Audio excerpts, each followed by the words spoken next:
The Z to Z Podcast.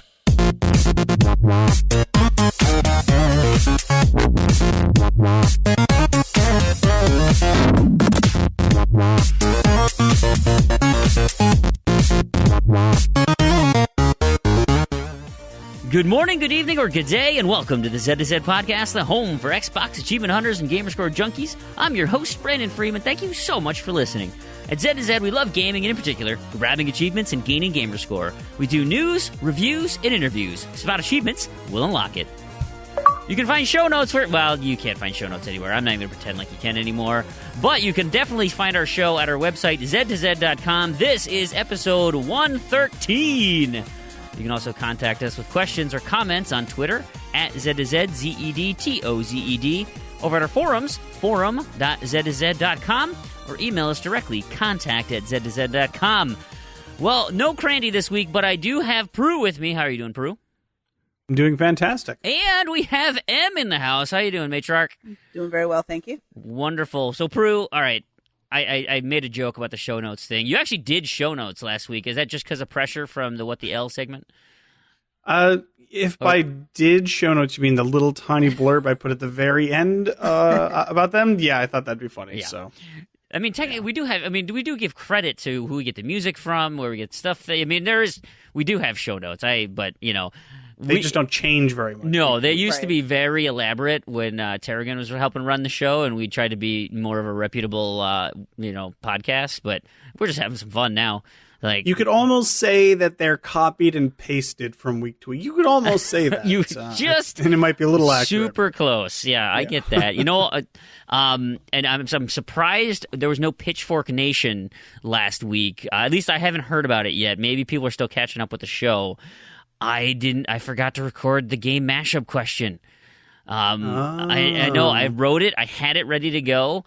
And since I wasn't on, right, I was going to do it during my contest thing, and I totally forgot because I went back to recording my the contest thing on like a Monday night, just right before Diablo. So let's do that. Let's get the formalities out of the way. I know people are clamoring for this one. This one's actually an easy one. I think you guys will get this right on the spot without looking at Trello, of course, you cheaters. If you guys aren't familiar with what this is, the game mashup is where I take two Xbox video games and combine them with the one common word. The end of one is the beginning of the other. That is the linking word. So, if there's a colon, something, something, make sure you get that all in there. This week, week 12, well, let me do week 11, because that will help paint the picture for what we got here. So, the game tagline, back of the box, this is what it says. In order to be the ruler, you have to beat the ruler. The gameplay of this mashup would probably be better served on a mobile device. Certainly nothing taxing about the graphics or mechanics. This first-person dungeon crawler has you hurl rocks with a bifurcated tongue at common dungeon denizens and military personnel. So the key in that one was a bifurcated tongue. Okay, right? We're thinking snakes, reptiles, and I don't know if you've ever played this crappy mobile game. Well, I don't even know if it's crappy. I haven't even played it, but it's. Let me just give you the answer. Ready? Crypt of the Serpent King Oddball. Wow. So we have Crypt of the Serpent King, first-person dungeon crawler, King Oddball, your mobile game where you're a giant boulder moon-looking monster and you flick rocks like Angry Bird style. So that is the game mashup, Crypt of the Serpent King Oddball. I did get one answer correct on that one. So, that was a little tricky one. But this one, much, much easier. So, week 12, which is totally screws everything up because it was aligned with the episode numbers. I might have to do a double some week now, because now it's 12 in episode 113. Ugh. Wow. You can't miss any more episodes. That's like having an odd gamer score, guys. That just hurts me on the inside. But here we go. Week 12. A perfect adaptation of these interlocking blocks, the character customization of these goofy combatants fits perfectly with the zany humor of this series. Hosting a collection of your favorite caped crusaders and his arch nemesis collection of wannabes, you can pick sides and rumble over this titular town. So there you guys have it. And if you ever miss any of this, or I said it too quick, or whatever, you want to see it in writing, head over to our forums or our chat, Discord. And to get there, you go discord.io/Z2Z. I've got a little tiny channel for just the game mashups. You can read them and look there. I don't let anyone else post there, so the whole list of them is right there for you. And so you can see there's no answers, so you might have to ask me for the answers or come up with them. But you definitely have the questions there. Okay, all that good stuff out of the way. Let's talk about what we've been doing, what we've been gaming. I'm going to start with our esteemed guest, Matrarch. What are you up to? What's been on your Xbox in the past week or two? So most of what I've been playing for the past week has been Z2Z's Game of the Month, Teslagrad, and I'm not going to say too much about it because we are going to be discussing it in a couple weeks' time in more detail. But I just completed the campaign actually right before we recorded today, and Fun. I'm just going to go with I enjoyed it for now, and Good. And we'll get into it in the future. Can you tell me how long it took? I can because I happened to look at my hour count right before we recorded. Okay. And it was 8 hours and 17 minutes. Oh, that's pretty reasonable. So I didn't get the completion as yet. I'm missing, I think, 4 of the collectibles. So I'll go back and scoop them up. So obviously it's a game you can do more quickly if you're following a guide, if there's a good video guide that lays out everything.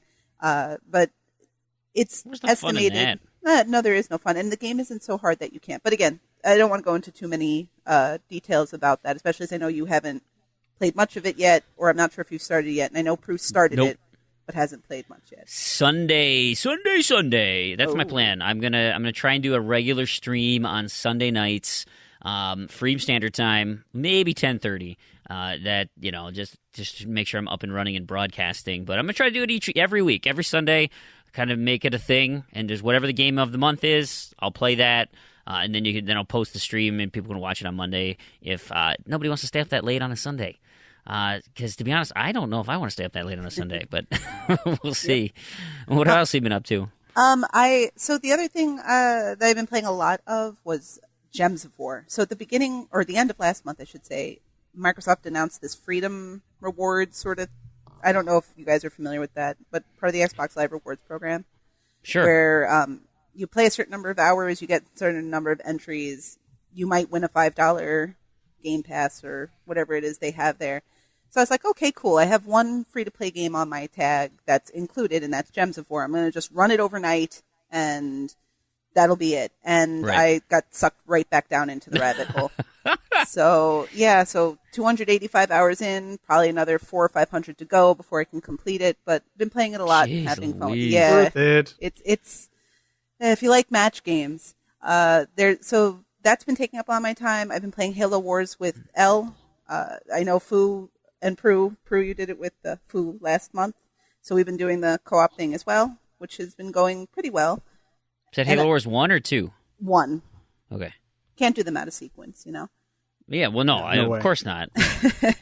And otherwise, I had one night where I did not a whole bunch of, because everyone's getting full combos these days, but I did 3 or 4 of my random to-do list achievements. So I played some Just Dance, and I played some Zumba and Unreal Tournament. So a little bit of odds and ends, but nothing really Right. focused on. Yeah, I think that's what I'm going to do on Saturday is kind of just take down some of those low-hanging fruits. Well, you know what? Why don't I just go into what I've been playing anyway? That ties right in because I do have a win of the week, Ooh. and it felt really good because it all happened on the same night. Ages of Mayhem. I finished the campaign. Right, that was great. Not the win of the week. The win of the week, the same night. Boom, the contract thriller. I completed all those connected contracts. It popped on screen. I got to watch it happen. Man, that's so good to get that off my chest because I was staying up till like 1 a.m. to make sure that I could get on the new ones, or I was trying to grind some things out there at the end. I think we've narrowed it down to you have to be online, like not necessarily online, but like in game. So like don't when you quit out for the night. Don't go into your dashboard and then go to the hub and do quit and shut the game down. Don't shut the game down. Leave it kind of idling in the background. Yes, you'll be disconnected from the from the server, but when you reconnect, the game will be in like a live state, and that'll help sync up your contracts. The only other thing I can say is like make sure you're online when they are completed. It's goofy. It was wonky. You only need 15. I feel like I did 20 or 25 of them. But I don't know, because you wake up the next morning and it's like, oh, the expired contracts are taken off your list. It's like, well, were they expired because they didn't get finished, or were they expired because I didn't claim them, right? I didn't sign in before they were done. I don't know. It was weird, but it's done. I'm finished. I didn't finish the game, but now I'm to the point where I can replay it. I've got 10 achievements left, but really 8 of those are preloaded, essentially just having to get people's costumes. And then there's like the secret room achievement, and then finishing the levels on level 7 or whatever. I have like 3 missions on that, so I've kind of preloaded the rest of Agents of Mayhem, which is I'm super happy about. And I had 3 random to-do list achievements this month from Agents of Mayhem, so got those taken care of. Yeah. Then I also put a ton of time into a letter quest. I had a random to-do list on the endless mode, so I had just been doing the story mode, the campaign, and put a lot of effort into that. Had a bunch of, a lot of it's just accumulation of words and gems and letters and all sorts of stuff like that. It's essentially a word creation game, and I really like those games. They're super fun. You get kind of creative. You know what's not in there? Which I was surprised, the word boobies. Isn't that a bird? Right? Yeah, boobies. Is it a different spelling? Blue-footed Sure. Booby, yeah. I think even in the singular, it's IE, but I'm not 100% sure. That's what I said. That's what I put up there, and it wouldn't lock it in. I was really frustrated. I'm a big Freem, fan. you dirty, dirty man. No, birds, man. I'm really into ornithology. Anyway. And I found some other words that I won't repeat that they don't work either. But anyway, so you had to give them a try. But they're all bird related, I'm sure. Pretty much, yeah, pretty much.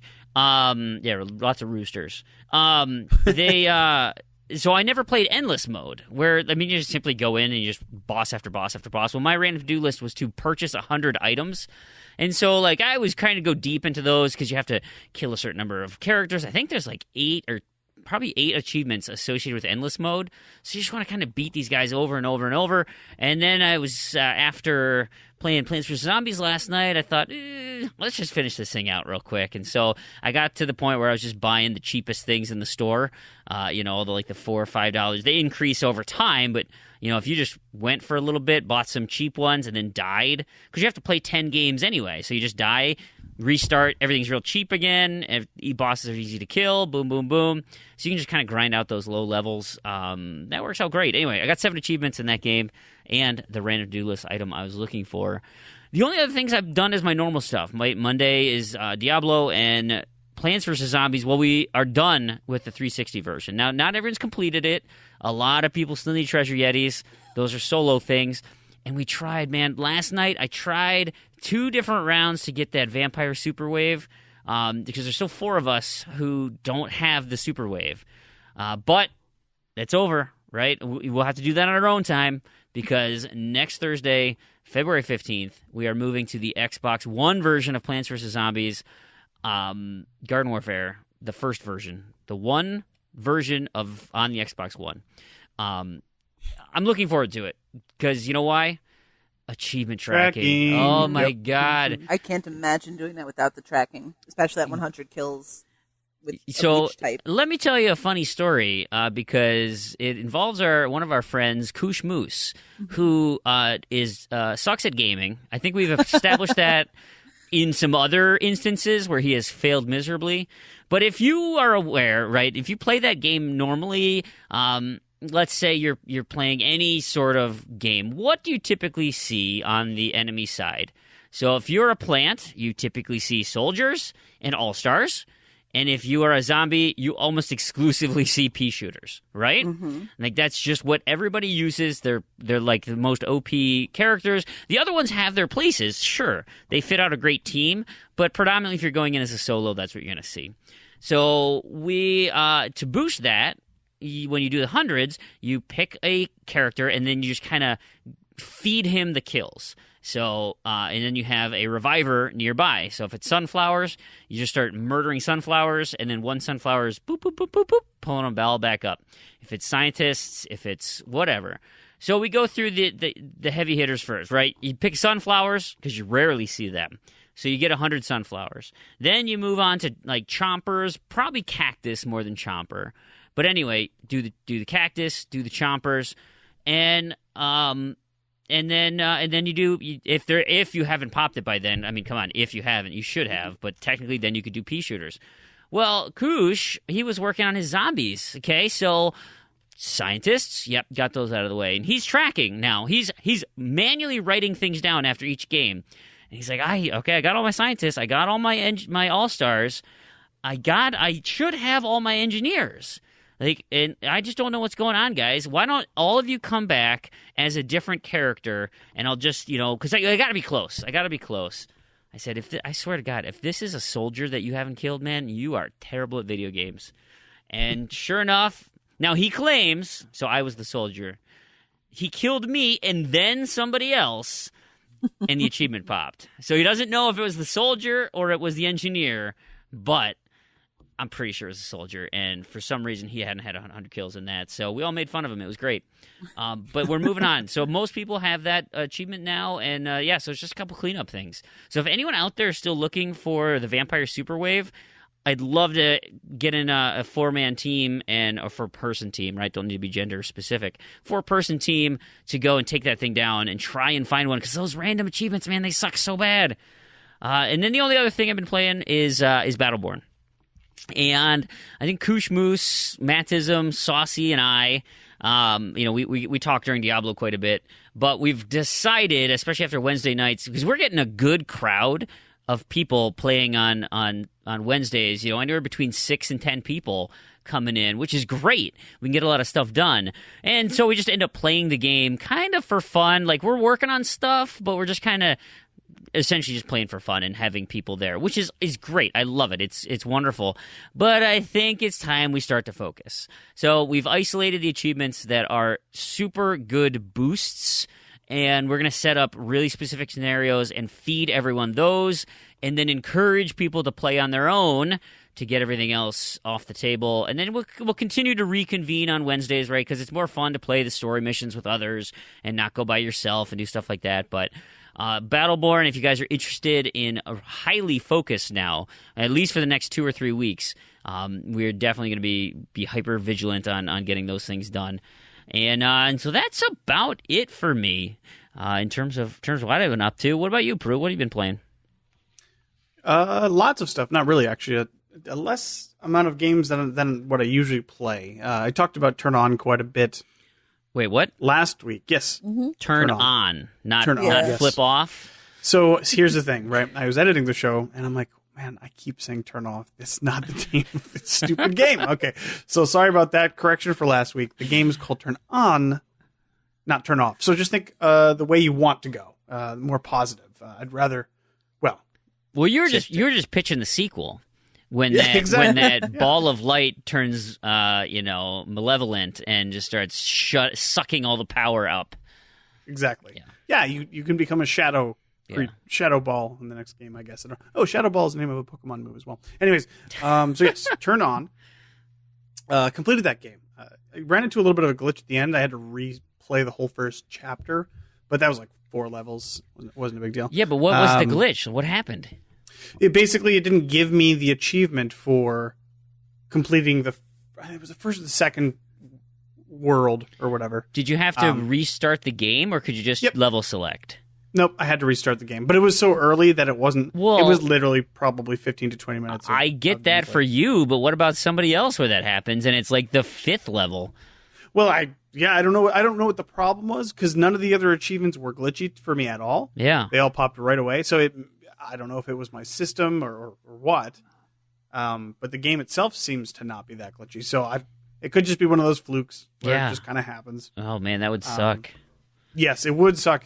Well, honestly, it's not that long, but... Yeah, no, it's really not bad. And if you find yourself, like I did, ever in need of a lot of achievements fairly quickly, 80 achievement points or 80 achievements in maybe definitely less than 8 hours. Yeah.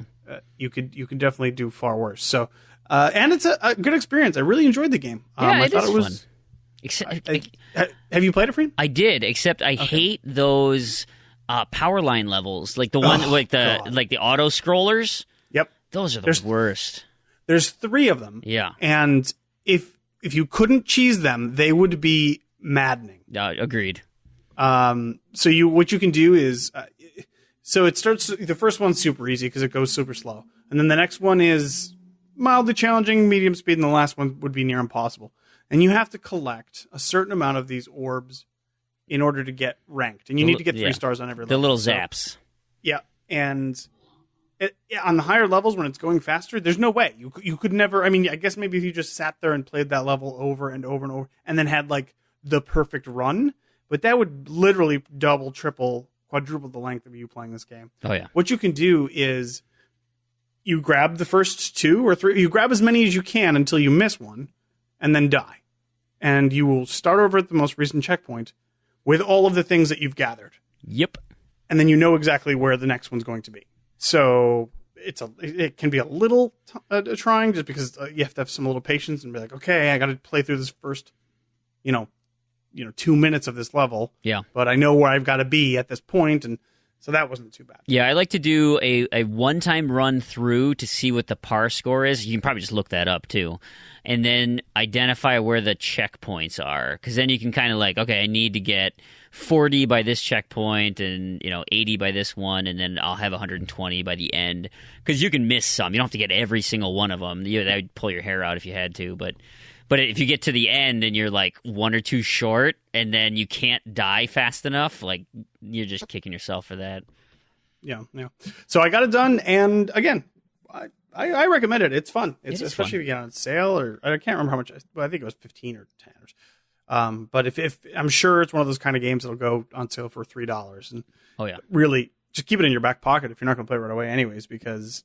It's good to have. Yeah, let me throw something out here quick, too. You reminded me of quick achievements, because last week for the GTA SE, the Great True Achievement Score Challenge, you had to double your achievement count from the week prior. And so for me, I only needed to get like 60 achievements, which isn't that much, but I typically don't get 60 achievements in a week. And so that's why you played Turn On, right? Because you were going for that bonus. Decay the Mayor.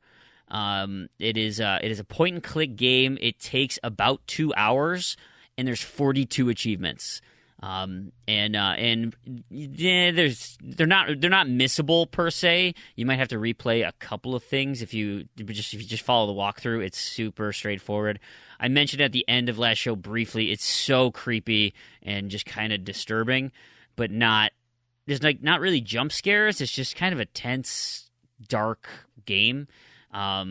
So I didn't really like it. Certainly didn't like playing it in the dark by myself, but I did like getting 42 achievements in 2 hours. So that was great.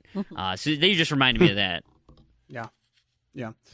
And actually I succeeded in getting that bonus, thanks to Turn On. I think I had like 5 extra achievements. I needed 130 and I got 136 or something like that. So, thanks to Turn On. Otherwise I don't really know realistically that I would have been able to get it done. Yeah. Unless I specifically planned out everything for my whole week to do that, and that's not like me to do it. But as soon as somebody was like, hey, 80 achievements in this easy game, I'm like, I'm there. Okay, I'll play that. I'll play that for the whole week. So, so got that done. Did you get the completion in that? Oh, yeah. Yep. Nice. Yep. Like I said, and I would have got it sooner if I didn't have to replay the first 2 chapters or whatever, but that was not a really big thing, so. Yeah. No problems there. Other than that, I've been working on some of the random to-do list stuff. Played X-Men Origins Wolverine, which seems to come up a lot. It's such a good game, and I keep wanting to just finish it out one of these times. But I think the next time I get a random to-do list achievement, I only have a few left now, because I got a whole bunch on my way to getting what I needed done. So the real question, though, Proulx, is how many games that you own start with the letter X? Because there's gamer tags that have X's in them, and if you don't have something in your back pocket... That's true. I actually do have X-Men Destiny, which I have not started, so I could always use that. Okay, just checking. Just looking out for you, bud. I have XCOM, which I'm terrible at, so I don't know if that would love work. that game. Plus all the other XCOMs, which I've never played. Anyways, that's neither here nor there. Played some Saints Row 1 to get an achievement for Random To-Do List. Now I have another one in Saints Row 2, so that should be interesting. And then Army of Two, which is terrible, and I forgot how bad it was. Oh, stop! But Are you playing it by yourself? well, yeah, That's why it's terrible for you. I beat the game originally with a friend, but that was, when it first came out, ages and ages ago. Oh, what happened to your friend? Oh, well, it's a sad story. And then, so Halo, right? So what my biggest fear, so we do Halo Master Chief Collection on Tuesday nights, and I was very reluctant to start boosting Master Chief Collection because I knew what was going to happen, and it's starting to come true. That we're hitting fragmentation. Like we have enough people for 2 groups right now, but sometimes people can't show, and then so you got 2 different groups working on 2 different games. Sometimes people can't show. Sometimes somebody shows up for just a week. Sometimes there's lots of different factors that go in and out. So no 2 people essentially are working on have the exact same thing that they need to work towards. And sometimes if you miss a week, then the other part of the group isn't going to want to go back. So it's like really piecemeal and very difficult to organize, especially with the campaign stuff, which is what we're working on right now. But this week was actually a really good week for that because a few people had some random to-do list stuff. So we had a very clear kind of idea of what we wanted, and we got a whole bunch of stuff done. But again, if you're going through the game systematically, that kind of chops it up for you too. So I don't know. It's going to be interesting as time goes on. I don't know. We'll see how this works. Sounds exactly like our Battleborn situation right now, where it's like, yeah, we're playing and doing stuff, but oh my god, we are woefully inefficient. I think it's so pronounced with Master Chief Collection because the list is so big, just massive. So you're trying to figure out the best way to do it, and most things you're looking at 50 achievements, but with everything going on in that game, and like you said, everyone coming from different angles, what have they finished, what haven't they finished, what do they want to do? It's really impossible to run a big group with that. It would run better, obviously, with a smaller dedicated group, but you want to include as many people as possible. Yeah, ideally you would have 4 people to do this with. 2, you would have the 4 people for the Halo 3 and Halo 4 stuff, and then you can split into 2 groups of 2 for the Halo 1 and 2 stuff. It's just not the way it's worked out up to here, and I don't know.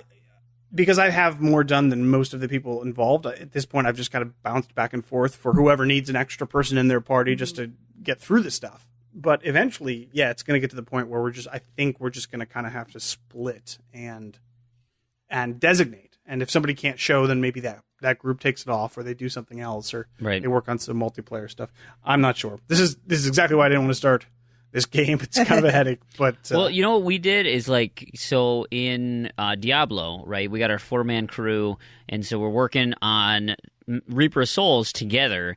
But if the 4 of us can't get together, there are other things you can do, right? We could start new characters, we could do whatever. There's plenty to do in that game. But what we've kind of been doing is if one of us can't make it, then we go back to the old non-Reaper Souls version and work on getting me gold. It's great. It helps me, but we're working together, we're playing the game, and no one's falling behind. So I don't know if there's other things you can do. I don't even know how that list is fragmented. How many achievements are on that thing? 650? I think it's 600. 600? 650.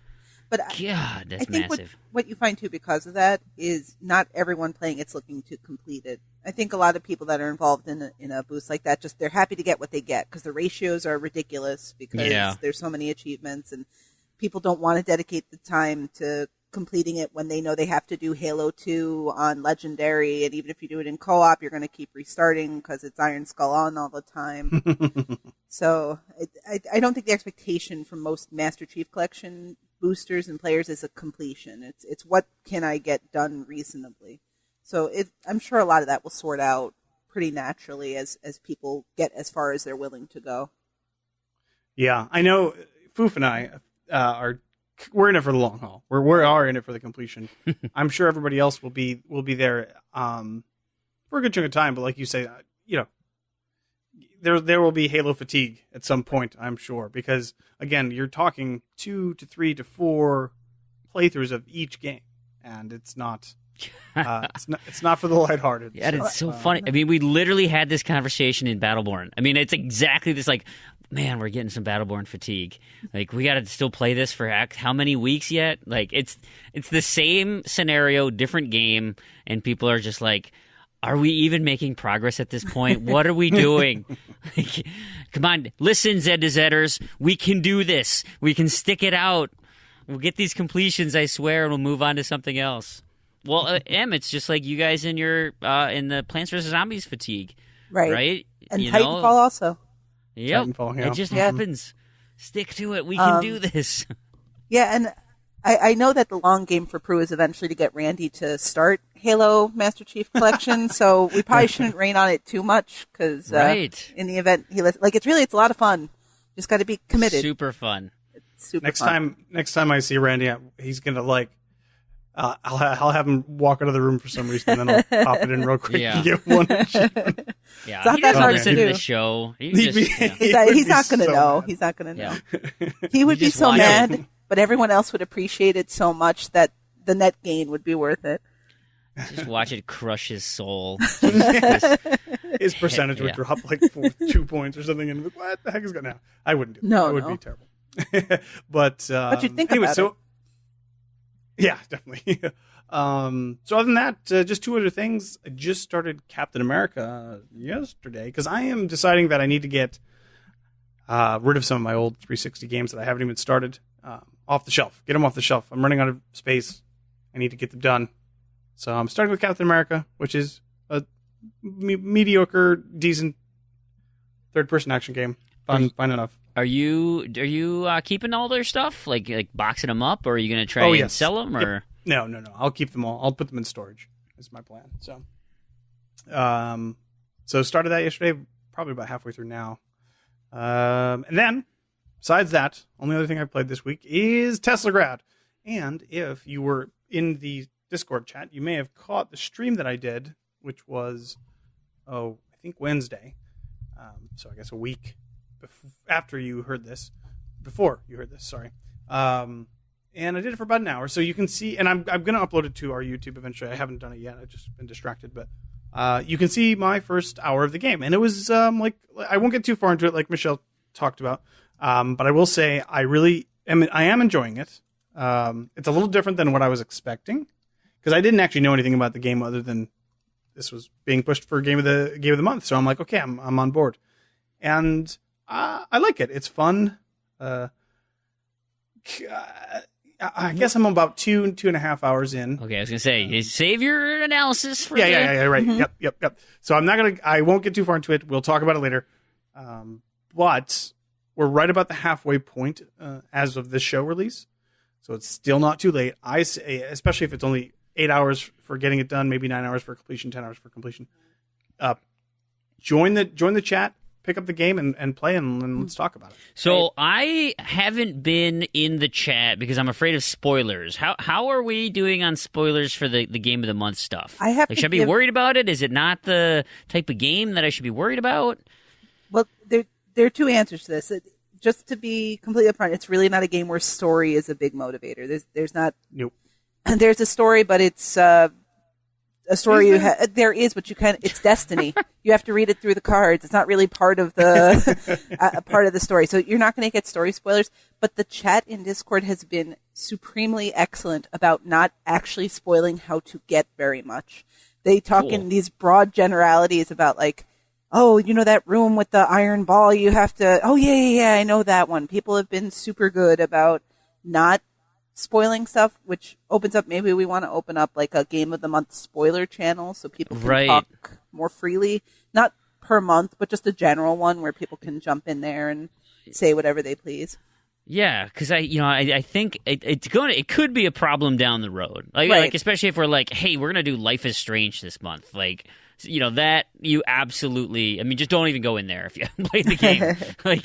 But I don't know if we'll end up picking games like that down the road or anything, but that totally makes sense. It brings up an interesting issue though, because, like, say I'm a quarter of the way through the game, and I want to talk about the experience I just had. Something significant just happened in the game. Yeah. And I want to talk about it. So I go into the spoiler chat. But somebody who's 50% of the way through the game, where my character is dead now, is talking about their spoilers. It would be it's going to be difficult to sort of, maybe we could talk about this later, but it'd just be kind of hard to separate that sort of stuff. It could be. Yeah, well, it definitely could be. It may be just something that has to, pardon me, be considered as we cross those bridges. Based on what we have now, again, Teslagrad, you don't need to worry about story spoilers. The only thing you need to worry about is someone spoiling how to accomplish something. Sure, a puzzle solution or something. Right. And a lot of that... And sometimes those would be welcome spoilers. wink, wink, nudge, nudge, people. I'm stuck in this stupid room and I can't figure it out. Well, and people have been saying that. Mango, I think, came in one morning and was just like, I can't figure this out. And Kush, for all of your talking about him being a horrible gamer, was like, these are exactly the buttons you press. And I had passed that room too. And I went back into it, and my first try after reading Kush's suggestion on how to do it, I got it. So you can, people have been using the room that way. I think at some point we'll hit a month where we get a real story-based game, and we'll have to address that. But I think even, I don't know if you want to go into a little bit about the games nominated for next month. I definitely want to do that. I also want to talk about, let's start with, in general, how is this thing happening? Like, how are we doing? I mean, this thing was willed into existence like less than 2 weeks ago. Mm-hmm. It's like, hey, we're just going to do this now. And I thought it was a great idea. I'm excited we have it. And so we're definitely going through some growing pains, or at least learning what makes sense. And so how do you feel that it's coming along?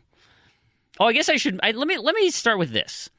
If you guys don't know, M now has a purple name in the Discord. She's been promoted to semi-staff. Of course, nobody gets paid on this show, and there's really no benefit except your name's purple. But if you wink, nudge, have any gets problems, paid. now you can yell at somebody else. I know. Because I was trying to help out and get this thing going. I'm like, this is too much work. I'm out. Somebody else has to take over. I cannot possibly stretch myself any thinner. So I'm super happy that, M, you're helping and you're doing this. It is wonderful. So with that being said, justify your existence. Justify my existence. And fix everything. I'm just going to point everyone to Numa, and you can do that whole mind thinking about existence. Nice. Obviously, this is new, and my thinking initially when this sort of happened just from chatter in Discord was, let's get names together, let's get some stats, let's track who's participating. So if you are participating in Teslagrad, I do have a list of people who said they would participate at the beginning of the month. But please make note in Discord or PM me on TA. Just let me know that you're participating in this monthly challenge. So we'll just grab some statistics, because the game actually has not been played by a lot of people. And we may find at the end of the month that Z2Z accounts for like 5% of the game's players or something. Because it only has 900 tracked gamers. It's pretty small. Well, and there's a lot of people, too, that I think would listen to the show but not necessarily contribute in Discord, but want to hear about it. And so we want to know that you guys are playing. Like, I know there's tons of people who listen to the show and don't engage in Discord. Like, it's not your thing. I get it. You guys actually work at work. That's totally cool. But we'd love to hear from you. We want to know that you're engaged with us and part of the community. And that's kind of the idea about why we're having other people pick games, which we can move into as well. And this also provides an opportunity, because sometimes, obviously, the podcast covers a lot of topics and a variety of games. You have different gamers and different game types being discussed, but they may not be the games you're playing. And this also provides an opportunity that once a month, when we're going to really dive in to the game and really talk about it, where you could sit there and say, oh, I experienced this, I felt this way too. So it's to bring people into it and have something that's more related directly to what you're doing, and to kind of bring it back around to achievement focus, Xbox focus, game focus. From here, obviously, more participation. Something that came up with this game is it's not multiplayer. It has no kind of co-op, no boosting. There's nothing you can do that way. So maybe trying to think of games that bring that in, so it's easier to do community gaming nights. Hopefully getting, as Freem mentioned earlier, a more regular streaming schedule, so that's a way that people can jump in, discuss the game. I watched Proulx stream earlier in the week, and a couple other people were in there, I know, chatting and all. I think Kingsman maybe was there and present. Does that sound right? Elle was there. Yeah, Elle was there, but that's not Kingsman, surprising. Elle, you. I think there were 2 or 3 other people that showed up. So Don't sound so defeated that Elle was there. Jeez. Oh no. He actually helped me with the first achievement. Kind of suggested that I go back a room, and I figured it out after that. So it was good. Yeah, and it's definitely nice also to see you got an achievement in the game in your first 1 hour of play that I finally went back and got right before I went through the ending of the game. So sometimes you just see some. So the intention is to bring the community in that way, but also to involve the community in picking, which I know, Freem, you've started on already. Yeah. Yeah, I decided, because Elle especially, he's been asking, hey, there should be more stuff for patrons, and I totally agree. We need to give people more incentive for being, because you guys, that group is actively involved in the show, and so we want to find ways to engage them a little bit more, and so if we let them pick a game that they're interested in, then, yeah, that's a great way to get engaged, and so I pull it like I would pull the winner of the month and sent out some private messages and was like, hey, all right, what do you guys think? So, that was option A. I gave it a shot. There was some discussion about if that's even the right way to do it. We're definitely going to do it for March. I've made the commitment. So the 3 games for March that we'd love to have people vote on, there currently is a poll up in Discord. You can go to the pinned posts for Game of the Month and vote. It is, so Beer Me suggested Kick and Fennec. It's a 2D action platformer that he had for random to-do lists, and he's like, it was super fun. I really liked it, and I want to get back into it. I'd love to go back and finish it. So that was his reason for nominating that one. Chin Doctor, he nominated Manuel Samuel, which, so the reason he nominated that was just on sale for $2, and a bunch of people picked it up. The problem is now it's not on sale, and if you missed it, it's $10, and it's nobody wants to pay $10 for that. But it's a goofy game where you kind of like an Octodad type, where you have to control literally every body part movement, limb, kind of like QWOP if you've ever done that on Steam. It is goofy, fun, and kind of challenging, but relatively short. So there's that, and then Contini, he suggested The Cave. And so The Cave was an old, that's Double Fine, I believe. Yes, it is. 360 game that is a, would you call it a Metroidvania? No. That vein? It's just a traditional 2-dimensional puzzle game. Right. You get, there's multiple characters. That's kind of the reason. So people are not super happy with it because there's technically, if you want to complete it, there's 5 playthroughs. But that's because there is 10 different characters, and you can only bring 3 characters. And I'm putting quotes around characters because one of the characters is a set of twins, right? So it's a boy and a girl, and they have their own game mechanics. One is an adventurer. He has his mechanics. One is a knight. He has his mechanics. And they all have their own very specific kind of puzzle thing, but they all interact. So depending on who you pick when, you've got to solve your way through this cave. Really, the character of the cave is the cave. It's a narrated cave. It's I want to say it's it reminds me of John Cleese, but I don't think that's the voice. No, it's not. I don't know who the voice is, but I get where you have that sense. He's hilarious though. Anyway, so it's a super fun game. That was my personal vote. Because I thought there's some really interesting stories, and whose missions you go on and whatnot. But anyway, so those are the 3 games. If you're interested in participating, or you want to vote and direct how that goes, you can go into discord.io/Z2Z. Under the channel that says Game of the Month, hit the pin, and it'll pop up the thing. I don't know how long we'll leave it open, but we'll lock down a pick here in the near future, especially if one of those goes on sale in the next couple of weeks. Then we'll definitely let people know, hey, we might actually push for this one now that it's on sale so people can get involved. But so let's talk about that process, okay? So that's what I picked for March. There's been some talk about whether that's what we want to do, if we want to brute force crowd this thing and just say, okay, get into an arena and just fight each other out for what game we should pick for the next month. Have somebody nominate and then we beat them up for it, and then I don't even know. There's lots of different ways we can go about it, but We're definitely listening, and we want to because we want this to be community engagement, like you said, Em. If you've got a multiplayer component, that's great for a community game night. Let's do that. That's one of the reasons for Sea of Thieves, when it's relatively inexpensive because it'll be part of Games Pass. And it'll be great to get a bunch of us on a boat.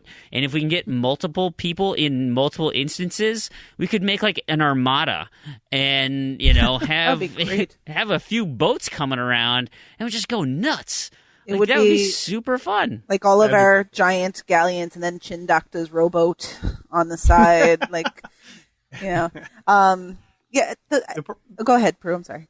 I was just going to say that the problem is, I don't want to say the problem, but the issue is that Teslagrad was kind of a perfect storm of really good timing, the right game that came around to kind of spark this conversation in the first place, and the sale that it had. And if we're doing it in an organized fashion where we're going to know what we're going to be playing the next month, 2 weeks in advance, that's not going to be the case. It's not. It just worked out really well for Teslagrad. There's going to be some factor that's not going to work out that well. Either it's going to be the price. It's going to be the game for some people. Some people may not be interested in every single month. Or it's going to be the timing because it won't be on sale, or it was on sale a month ago, or it's going to be on sale the week after. It's tough. So we just want to find the best process that we can. Yeah. Right. But I would caution people not to be so, not to think that we're going to hit that perfect storm again, because we're not. So it may be a little more expensive, or it may be a multiplayer game, right, or maybe there'll be a discontinued achievement. I'm not sure exactly. This is what we're trying to iron out, right? But it's just we're not going to hit that 10 out of 10 every single month. That's just not the way it's going to be. Not forget that we're kind of a busy community. We've got tons of contests, tons of things going on. We just announced the new TA Olympics, so that's going on this month. GTA SC is only going to get harder each month. So we get it. We understand your gaming time is limited. So, well, and we want it to be as painless as possible. Right. The important thing to take away here is it's a community event. So the community is really going to shape what it becomes. When this first came up with Teslagrad, in my head, because TA does a playlist, and that's their monthly game, right? And we've all seen this. And the games in TA's playlists tend to be AAA, you're going to spend 40 to 60 hours, high level, originally released at retail for $60 kind of games. Not all the time, but if you look at the list of nominees, that tends to be what falls there. And when this initially came up in the chat, my thinking was more, this is going to be the ID at Xbox game you can buy for $10 or $15 that you can easily complete the campaign within a month, so we can talk about it in detail at the end of the month. But if the community decides that they'd rather do whatever else, the bigger ticket games, Red Dead Redemption 2 when that comes out down the line, then that's what the community will do. So it's a work in progress. It's still growing. We're going to figure out where all the pieces fit in. We got the first month kicked off, which is great, and the second month's voting kicked off, which is also awesome. So whatever input you have, please keep giving it. There's no bad input. Just let us know, and we will figure out what works, and we'll settle in something. Just bad people? Is that where you're going with that? I didn't say that, Frame. Fine. Cool. Well, I'm excited. Like I said, I'm looking to take care of some get this game started on Sunday. So if you guys can come visit me on Sunday nights, either I'll do it through the Z to Z channel or my own channel, and then have Z. I don't know how it's gonna work. I'm terrible at Mixer. I just did mine, and make sure your setting is saved. You're setting a set so that it saves it automatically, and I'm just going to upload it to the Z YouTube afterwards. That way people, because you get a handful of people that show up, but maybe more people are interested in watching it later on when it's more convenient for them. So hopefully, you know what, I will commit, by the time this show comes out, I'll have my video up, and Freeman, if you can get your video to me, I'll put it up on the YouTube channel as well. Hey, whatever it takes to work off my plate. Nice. Cool. Well, you know what? We should move on and talk about the rest of the show. We got a little bit of news to talk about. Let's start with Mixer. right? We were just talking about Mixer, and that's where I'm going to be streaming to. Well, if you're not so familiar with Mixer, there is a bot out there that is through Mixer, right? It's actually it's promoted by Mixer called Hype Zone, and Hype Zone is pretty darn cool. This is how I watch my PUBG games. Okay, so what Hype Zone is and it started with Hype Zone PUBG. And what it is it's a bot that you can watch the Hype Zone channel. Okay, so if you're on the Hype Zone channel, what that does is it scrapes all the other channels out there and identifies somebody on Mixer who's the closest to getting a chicken dinner. And it'll bring all of the people in chat into their chat. And so you'll have this kind of dual chat window. You can type in the Hype Zone chat, or you can type in whatever channel you're watching's chat and follow along. And it'll bring you to the game that is the closest to being completed. So you get to the stuff where it's like the top 15, the top 10, the top 8, and where the action is at the top, the utmost, near the utmost peak, right? The circle has come down real tight, and you get to see a lot. And then when that game is over, that guy dies, you go to the Hype Zone, you type a little next, and boom, it sends you to the next closest, and it goes just from spot to spot. And so you don't have to watch 8 minutes of somebody sitting in a bathtub camping out until everybody dies. Like, you can get right into the action and stuff. And so Xbox, Mixer, right, Microsoft has said, we see how people are watching these games, and we understand you want more of this, so we're bringing you more. And we're announcing Hype Zone Fortnite. So Fortnite, of course, has their own Battle Royale mode, and so now there's a Hype Zone Fortnite and a Hype Zone PUBG. So wherever you want to get your fix on end-of-match mayhem, this would be the site to the stream to watch and go to. It's great, because it and I think what you mentioned earlier, and I don't know who you want to give credit to in the chat, but they had said it's like watching the NFL Red Zone. If you're into fantasy football, it's like only showing you the touchdowns. It's like, which is great, but you lose some of the storyline. So I can see the negatives behind it too. But go ahead. I was just going to ask, Freeman. You just mentioned. Do you actually watch the PUBG streams and stuff? I do. I watch Hype Zone. Because I can't. Go ahead. But you don't play it. No. Because you don't have achievements, right? No, it's not even about achievements. Like, because really the quintessential game is on Steam, right? And so you want a PC. That's where the best experience is. Yes, game preview is great, and you have fun with that. But the lack of achievements is the reason I'm not doing it on Xbox. But it is it. The other thing too is like, I'm just not like I can appreciate a good esport or a highly competitive game and enjoy that for what it is, but not want to devote the time to be competitive myself in that. Like, I used to watch a lot of Hearthstone tournaments, and it's like Hearthstone was fun, and I'm casual at Hearthstone and stuff, but like, I enjoy watching high level play because I can understand the strategies and I can see how that goes, and that's interesting. But I don't want to spend 30 hours a week trying to be the best Hearthstone player or the best PUBG player. Sure. So I'll just live vicariously through somebody else. It's really funny that you mentioned the bathtub thing, because Crewmate and a bunch of my in real life friends are really obsessive now, almost exclusively about Fortnite. Okay. And like just a little while ago, I was watching. I was playing my games and he was playing Fortnite on his TV, and spending a few minutes at a time inside of a bush. So I've been having a lot of experience with Fortnite recently, and I don't know the significant differences between the two, just because I've never really watched any of the PUBG stuff or anything like that. Right. It does look like something I like. With all my friends playing it, I would jump on board if there were achievements and like totally play with them for fun on the side. Right. But with no achievements in either of those games, I'm like, no thanks. Kind of like Rocket League. Because I'll just get sucked in. Yeah. Well, yeah, kind of. Where like you're working towards stuff, but not like actively boosting it. Exactly. You're just like playing, and if I get achievements, awesome. But I like the game.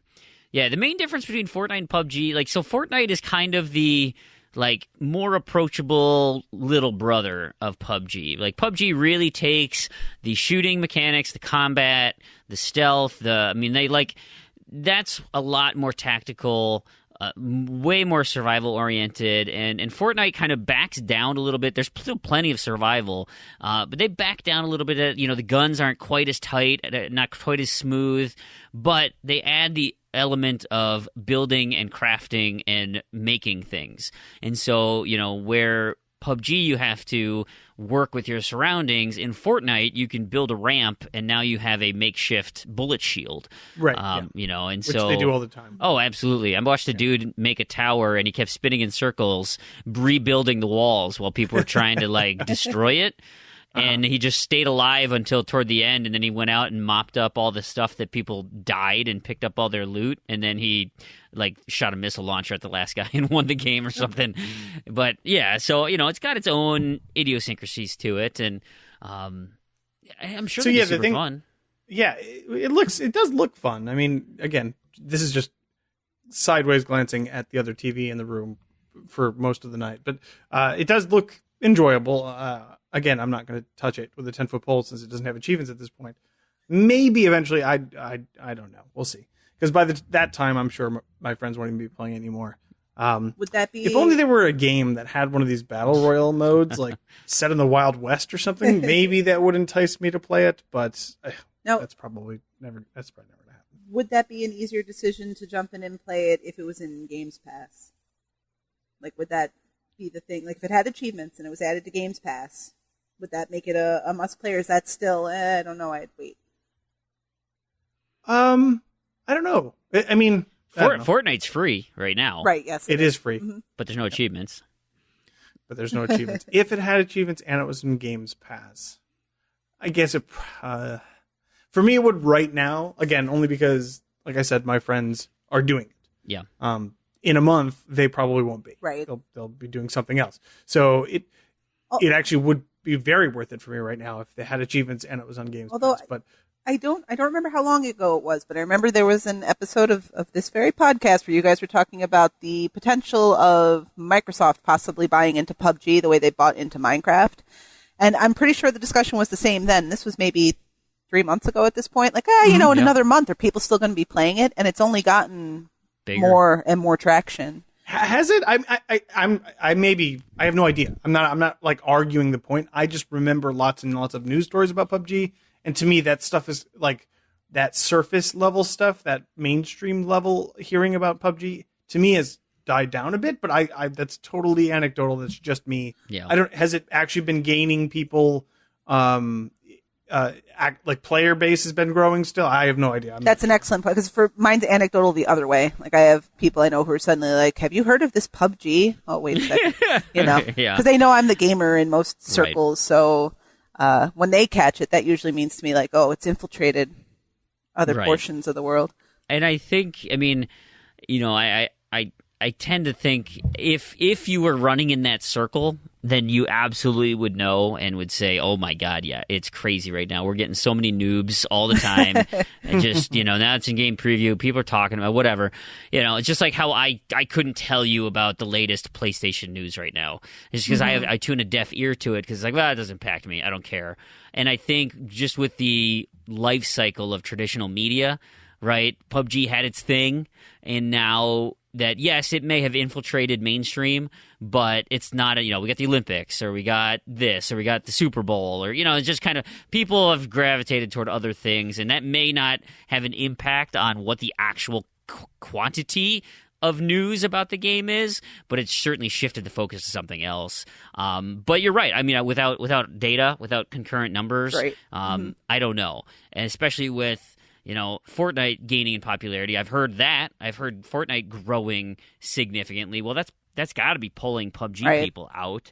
And if a certain Wild West themed game decided that this might be something they want to pursue, you would have to imagine it's because of the established popularity of this game mode in other games that are existing and the kind of traffic that they're drawing into those games. Yeah, I mean, we've already talked about multiple, we've even speculated on this show about what other games could possibly come up with a Battle Royale mode, and it comes as no surprise that Red Dead Redemption 2 is being linked in a rumor to having a Battle Royale mode. Now, let me preface this by saying rumor. These are some leaked documents that this stuff came back out in like August of 2017. So, we already know the game's been pushed back from when it was supposed to come out early this summer, late spring, whatever you initially thought that might be, to October, right? So this is going to be a year past what these documents were. And the website that has this information is called Trusted Reviews. Mm-hmm. Em, you had a comment about trusted reviews and maybe their propensity to tell the truth. Right. If you have to say trusted in the title of what you are, I don't know. That doesn't usually actually make me feel like that's true. And there is something to be said about these documents apparently being from now like 7 months ago. Yeah. And for whatever reason, they decided not to share them at that point, but now they're sharing them, even though they're just as unsubstantiated as they were in August 2017. So the reason they state the reason that they're coming out with them now is they had this set of data, and now that it's getting closer, some of the marketing material that Rockstar as a corporation has been using to promote the game has matched things that they unearthed back in August. And so because Rockstar is actually using some of this, they're saying, okay, we feel much better about these rumors being connected to Rockstar. Again, they're still rumors, right? Because the parts that they're talking about have not been substantiated by Rockstar, but Rockstar's been using other pieces of the information they have. So let's talk about what those notes say. But actually, before that, you said trusted reviews, saying that in there. That's like calling like your restaurant like not poison food, right? Like you should eat here. It's not poison. I say it in the name of the, like. And if anyone listening happens to like love trusted reviews or be a part of it or whatever, no actual opinion intended, because I really know nothing about the site other than they leaked this news, and clicks are very important in the digital world. So they made like some of it is obviously if they had these documents since 2017 and things seem to kind of sort of maybe be hinting that this is where it's going. You want all those other sites to pick up that you had it first. So understanding the timing of it, whether or not it turns out to be accurate, actual or not. Yeah. Hey, I have some interesting data. Oh, some very recent interesting data. In fact, from 2 days ago, or 3 or 4 days ago, it looks like PUBG's concurrent user base has gone down for the very first time this month on Steam. Okay. Interesting. It's only by 2%. It's about 40,000 people or so are playing it less, which when you're up that high up, it's negligible. Kind of, it's kind of plus or minus at that point, but it is something. It's not gaining. It could next month, of course. It could bounce right back. But at least that's something. So maybe there is a little validity, anyways, to maybe we're hitting our peak. As far as Red Dead, all this stuff, I mean, as trusted reviews are, I would definitely take this all with a grain of salt. Mm-hmm. We were talking last week on the show about Red Dead and stuff, and all this stuff, all this multiplayer. There's all these sort of predictions, and people are just assuming what Rockstar is going to do. I'm just going to wait until they announce it. Right. Not me. I'm going to talk about rumors. So listen up, Drew. Here we go. All right. So the notes, they say they're getting a Battle Royale mode, right? So think, your Cowboys, right? Western. I mean, we had speculated this could be possible, and it could be pretty darn cool.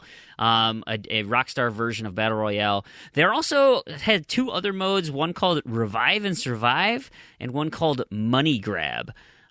So they don't have information on the Battle Royale, but they do have. So Revive and Survive is pitting 2 teams against each other.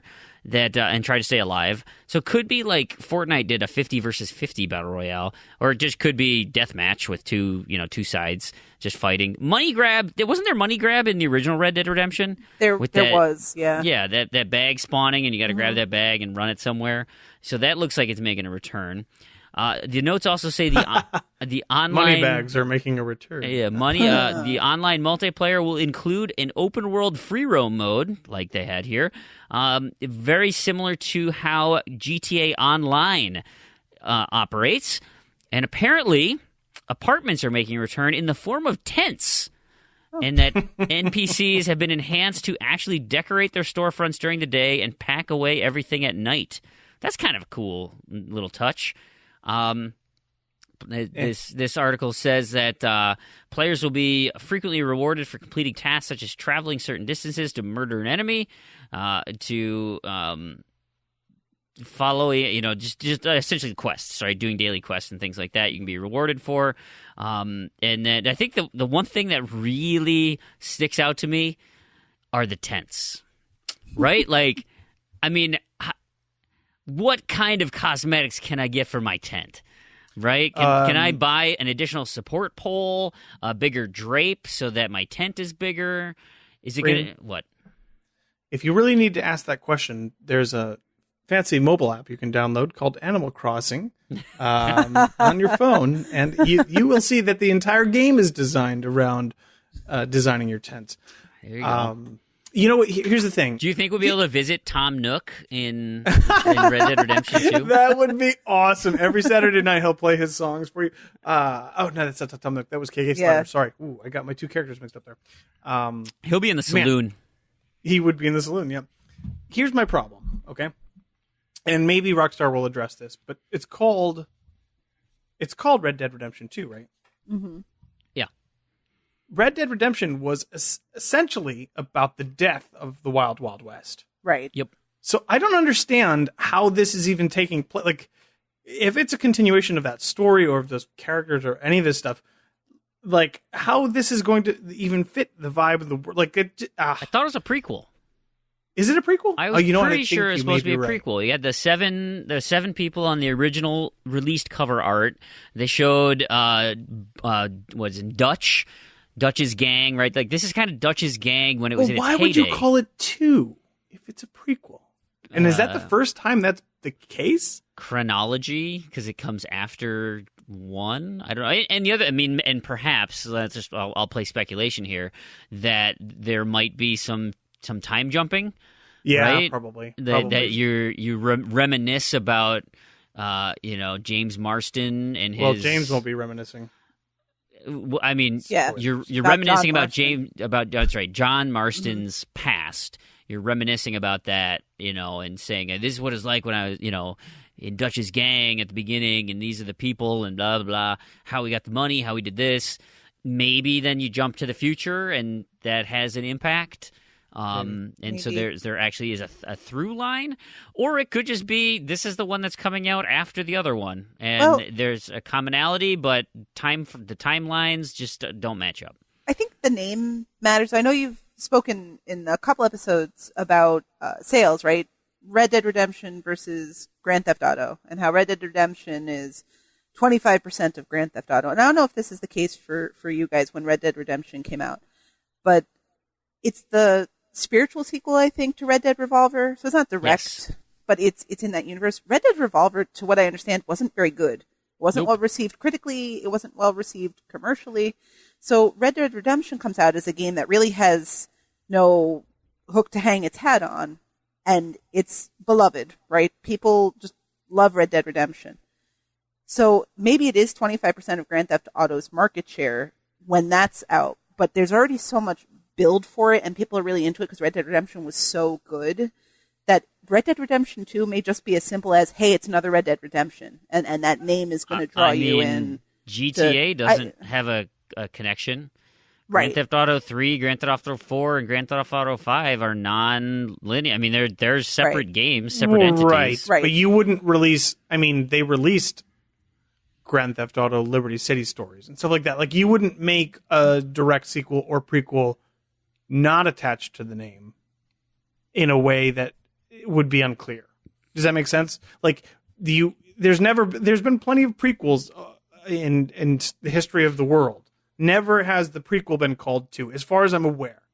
Well, are we sure that it's a prequel? I don't know if we confirmed that. Because I honestly, I'm not sure either. I'm excited for the game, so I'm staying away from just about everything about it. Sure. I just want to go in fresh and enjoy it and whatever it has to offer at that time. So I'm honestly not totally knowledgeable about that part of it, but do we know for sure that it's a prequel, or are we getting that because there's a poster that has Stutch's gang, which can mean any number of things? Yeah, and I can't specify. I just remember the map was like the western edge of the map, and if we believe that map to be accurate, the western edge had Blackwater on the western side, like, you know, as you would progress through. And so the area we're looking at in comparison to the first game is to the east, and so it's the same area. Perhaps we haven't moved as far west into that area. So that's an indication that's a prequel. Spoiler alert, Dutch is still alive. I mean, you know, there's that. So just, this is relevant information as well. Just this week, Grand Theft Auto 5 has crossed the 90 million copies sold. Sold making or shipped? Sold? Sold. Yeah, because it was 85, like, literally 3 weeks ago. Yeah. So it is now the third highest selling game of all time, which, give it some time and we'll see what happens, because that thing is a monster. That is really incredible.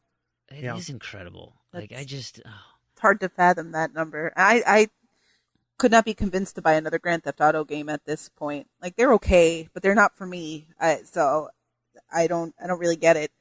I mean, I have awesome. GTA 5, and I feel like I should play it now. I bought it because I was like, well, I mean, it's like the game, right? Like, literally everybody owns this. Why don't I? I should play it at some point because it's as close to a quote-unquote masterpiece as you can get, according to sales numbers. Like, there's got to be something going on here. But by the time I get to it, it'd be like, yeah, remember how amazing Excitebike was? And you're like, yeah, that's right. And I play it today, and it's like, well, this is just a crappy version of Trials. Or, you know, like... Yeah, that same thinking is why I wound up with 4. Like, I had played 3, and 3 was okay.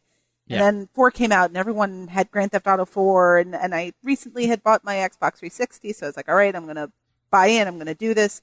And I played like half of it, and it was okay. But I know I'm in the minority. It's not a game type I care for very much. Right. But I love Red Dead Redemption, so it nothing really makes sense. I am excited for this game. Not coming out until the fall, so we have plenty of time. I think E3, I know Rockstar. Yeah, I say I know E3, but Rockstar doesn't like E3. So you have to imagine there is going to be a massive bidding war between... Well, no, there doesn't have to be anymore because PlayStation locked up the rights to market it. It'll be on Sony's stage, or they have their own separate launch event type thing, and you know, it's got PlayStation smacked all over it. But horse cards. I expect to see a ton of stuff on that. Another piece of news we have here, you talked about the 4th of the series. Well, Dead Rising 4, kind of in the news here. Capcom Vancouver, the developers that made Dead Rising 4, they recently announced or confirmed that they had to lay off about 30% of their staff. That they restructured. This was a confirmation that they made to GameSpot. 30% of their studio gone. The team is still dedicated to the Dead Rising series. However, they didn't comment on rumors about a canceled, unannounced project that they had to get rid of. But they did say that Dead Rising is still something they care about. Of course, Dead Rising 4, commercially a flop. People did not like it. And I think Randy he toured a new one last, what was it? When did that come out? Christmas of 2016? God, he ripped out a new one just with all the things they took out of the first game. So I get it. Yeah, it's hurting. There have been rumors I've heard about Dead Rising taking kind of more of a small-scale approach, right? Trying to pull the scope back a little bit, not to be so bombastic and wacky. But I mean, isn't that kind of the charm of Dead Rising? Is that it's got a certain irreverence to it? It just maybe the size and scope get out of hand. I don't know. What makes Dead Rising a fun game? Proulx, do you have any? Yeah, you got me. You don't like it? I've played Dead Rising 1 every time, and I get it for random to-do list all the time. And if it's not an achievement I can get in half an hour, I won't go for it. I don't care for those games. Harsh. I can't say those games. I've only played the one. Those games. It's too bad Randy's not here for this, because I was going to say, almost certainly, if history is any indicator, the other game that they were working on, you have this this developer that's working on a beloved series to go off and do some other thing, or they were working on something else instead of doing what they should have been doing. They were almost certainly working on a Destiny Division Anthem type game, Yeah. and when they should have been working on the series that they should have been working on. Anyways, that's just my No, Dead Rising held no special place in my heart, so this news is not bad to me. So Dead Rising : Worlds? Is that what we're thinking? Yes, exactly. The Destiny-like zombie land? Yeah, yep. I gotcha. I'd play that. And what about you? Do you like Dead Rising? I really, really enjoyed 1 and 2. I Agreed. Enjoyed both of them a ton. And then 3 was okay. And I think the problem for me was that it actually got to be too big. Part of what I liked about 1 and 2 was that sort of claustrophobic nature of it, that you don't have too far to go and everything's kind of falling in on you. And in 3, when it was traversing a city and you have to drive from point A to point B, but it's so hard to drive anywhere because there are zombies everywhere, and it was just right. It was too much and too difficult to get around and get things done, and special quests were very difficult to accomplish because you just didn't have the right stuff with you. So 3 kind of tuned me out of the series, and I didn't come back to it for 4. I have heard, obviously, the opinions on it. I don't have any desire to play it. I really liked the 2 arcade episodes they did too. The Case West and Case Zero.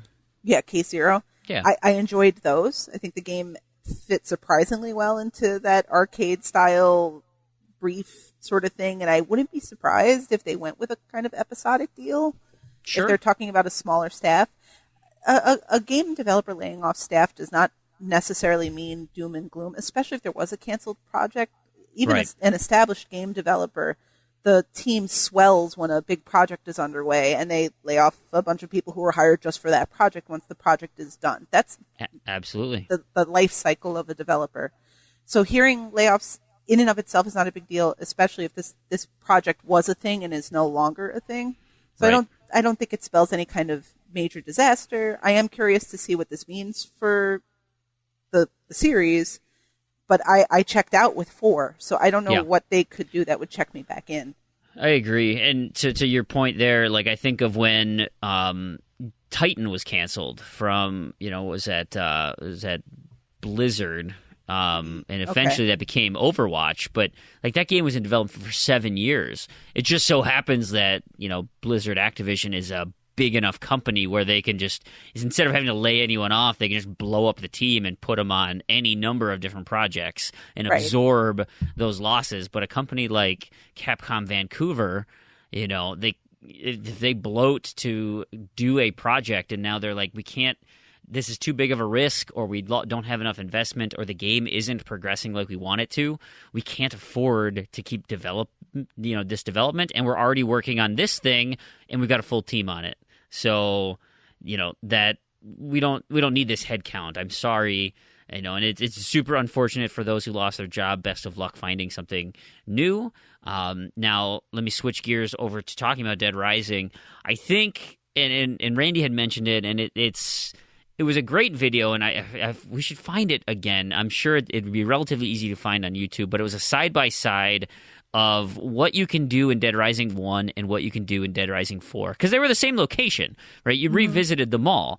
And I think what was so great and charming about Dead Rising 1 is, like, literally the idea that anything you picked up could just be a weapon. Because, to your point, Em, where you felt claustrophobic in that, and there was so much going on, and it was just like, God, get away, and you'd pick up a park bench and just start swinging the bench around, like, God, I need to clear out a path, let me go and do this.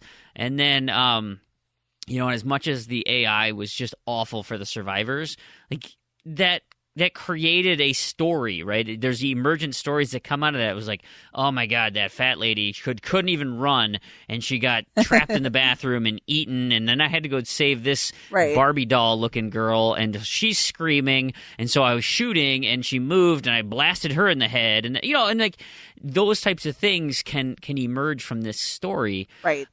And the ridiculousness of, I picked up a stuffed bunny, and now that bunny's head is on this zombie, but at least the zombie's not bothering me now. And there was nothing like it too at the time. Zombies weren't as big a deal, so the whole, like, slaughter a whole bunch of them and that kind of stuff felt fresh for what it was.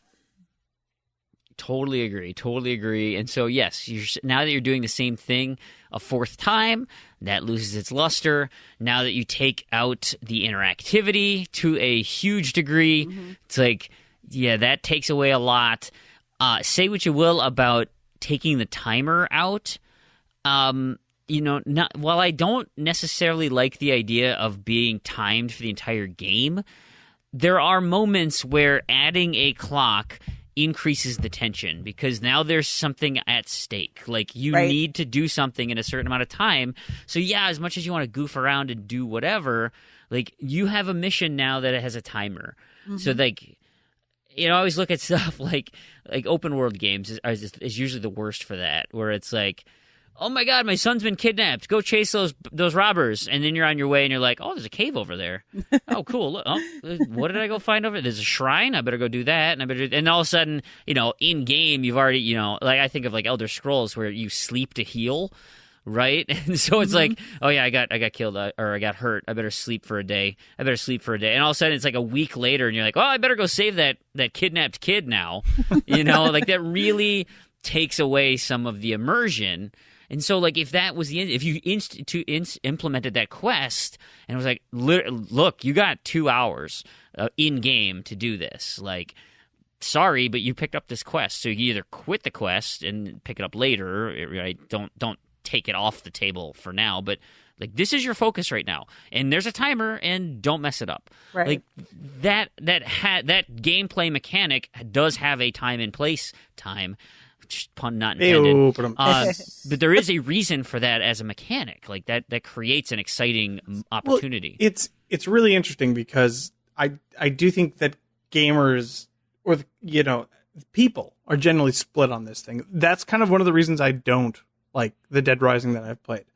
To be fair to people who tell me otherwise, I may not have gotten far enough into it to appreciate the nuance of the mechanic. But on the other hand, there are some people who say that Majora's Mask is better than Ocarina of Time, and they're absolutely wrong. So I agree that maybe there is a time and place for that whole sort of timing mechanic, but on the other hand, you're going to shut a significant percentage of people down if you're going to base your whole game around it. But you just have to be okay with that. Right. Every game isn't built for everybody. And to me, Dead Rising is that mechanic. It's a core mechanic of the game.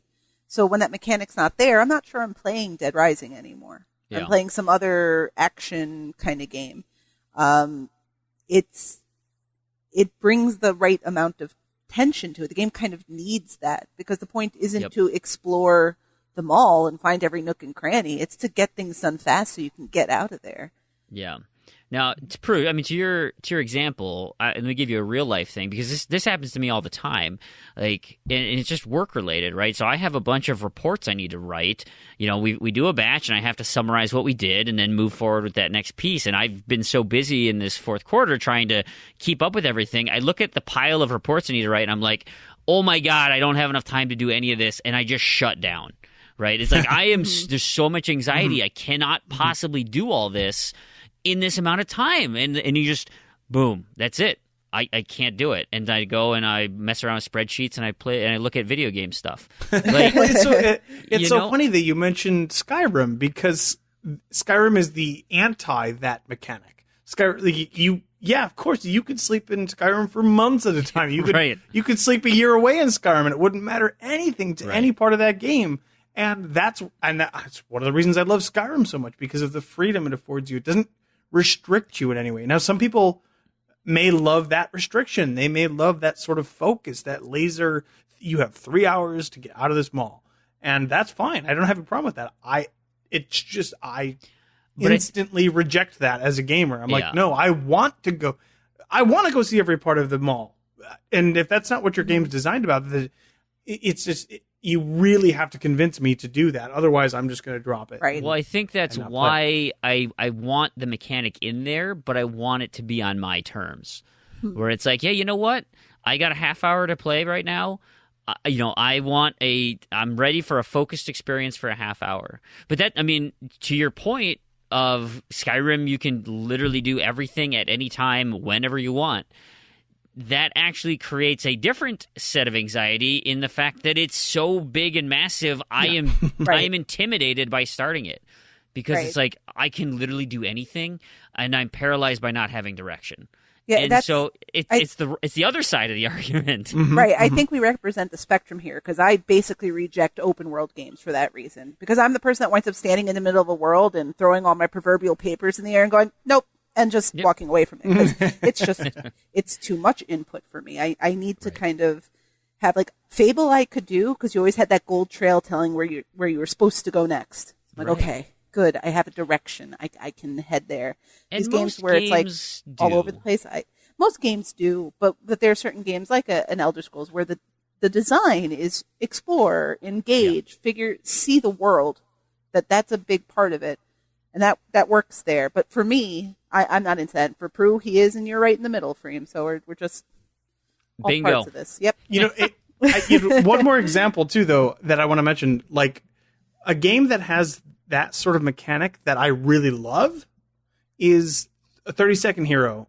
And I think it's also based on the time, obviously, invested. 30-second hero is the same mechanic, as far as I understand it, that Dead Rising has, but instead of 3 hours or 5 hours or however long it is, it's obviously 30 seconds. So you go into a level, you have 30 seconds to beat it, and then you go back and until you can get it done.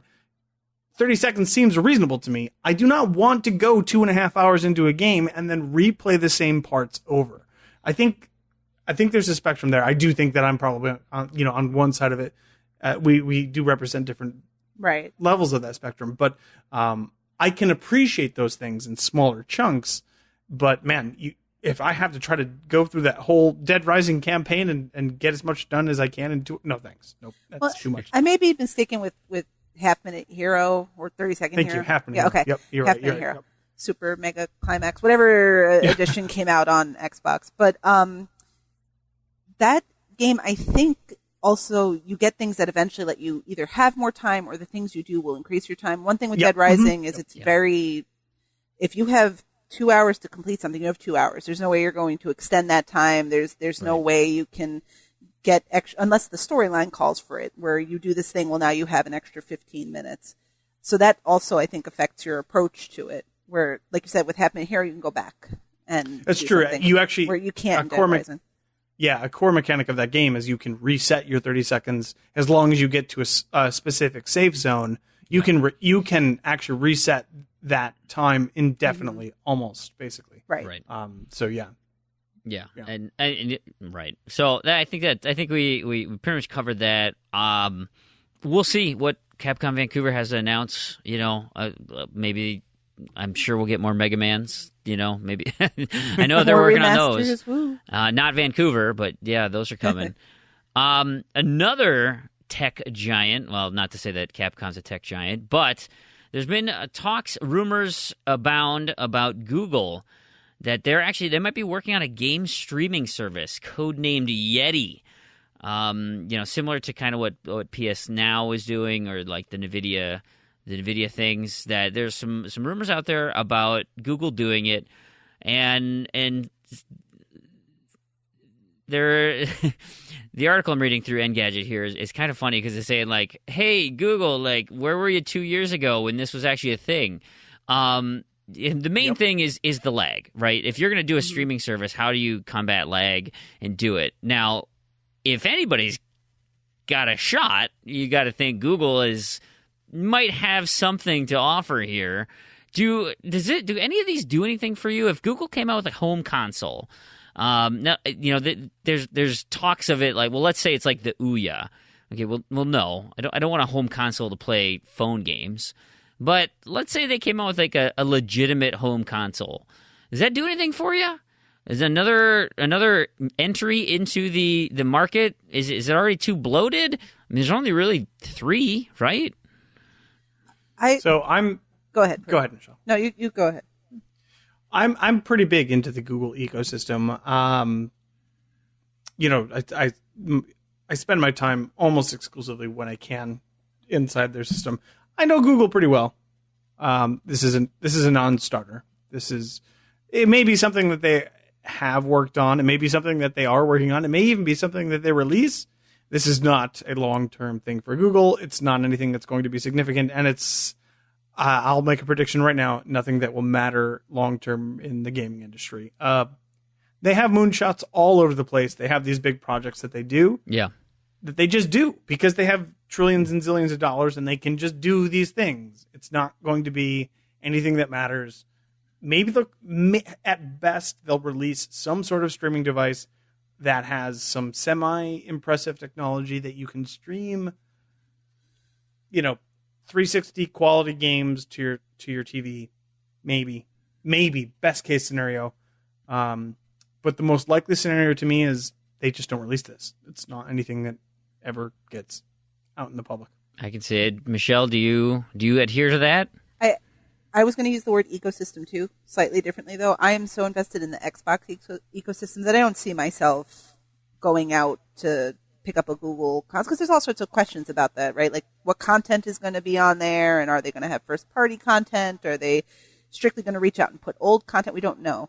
But the other thing that struck me about the Engadget article on this is it says that the device was supposed to debut last year. So we're talking about a device that essentially at this point is vaporware, right? Like it's...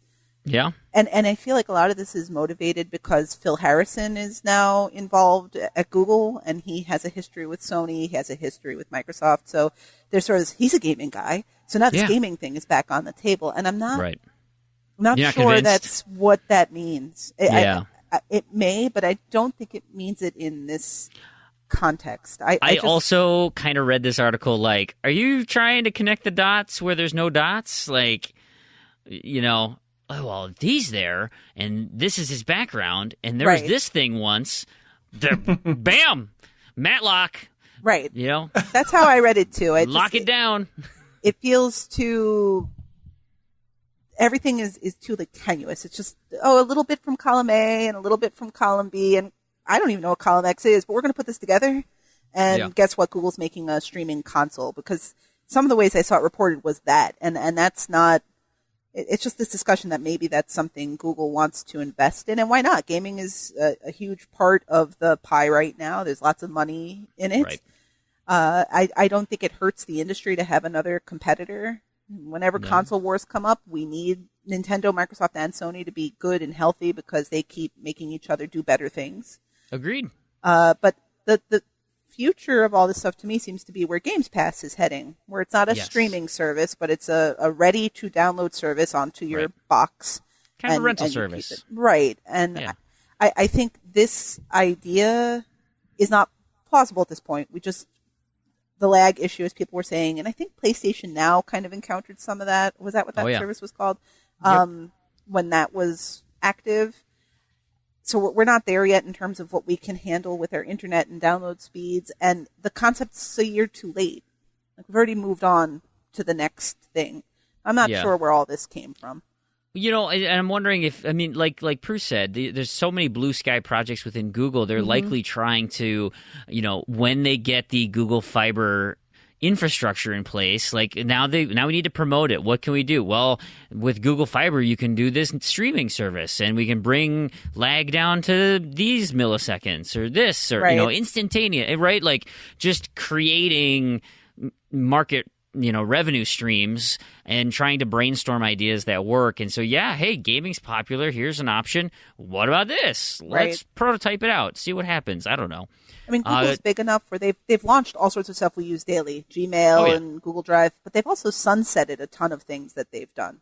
Absolutely. Because they tried it, and there wasn't really a place for it at that time. So cool, we gave it a look. We have some data. We have a little research we can use from it. We'll put that towards something else that's going to be more successful for us. And hey, Proulx, how close are you to your Google Home right now? Is it in your room or is it in the other room? My Google Home is in the living room, but my phone will work just as well. Why don't we try to do something? Well, I just figured you could ask Google, like, hey, are you working on a secret, game streaming video game service? I have a feeling Google's pretty dumb about it. Yeah, I mean, hang on, let me try. What is Google's secret home streaming game service? Nope. Excellent podcast. Sworn to silence. They can't answer. Your phone actually just burst into flames. That you didn't see that. I saw it on the camera. Yeah, it's like, you know, there were, I mean, 2 years ago ish, maybe a little more, maybe a little bit less. There were all of these rumors about what is Apple doing in the gaming space? What's going on with Apple? Mm-hmm. And then Apple TV came out, and it was like nothing. They're doing nothing.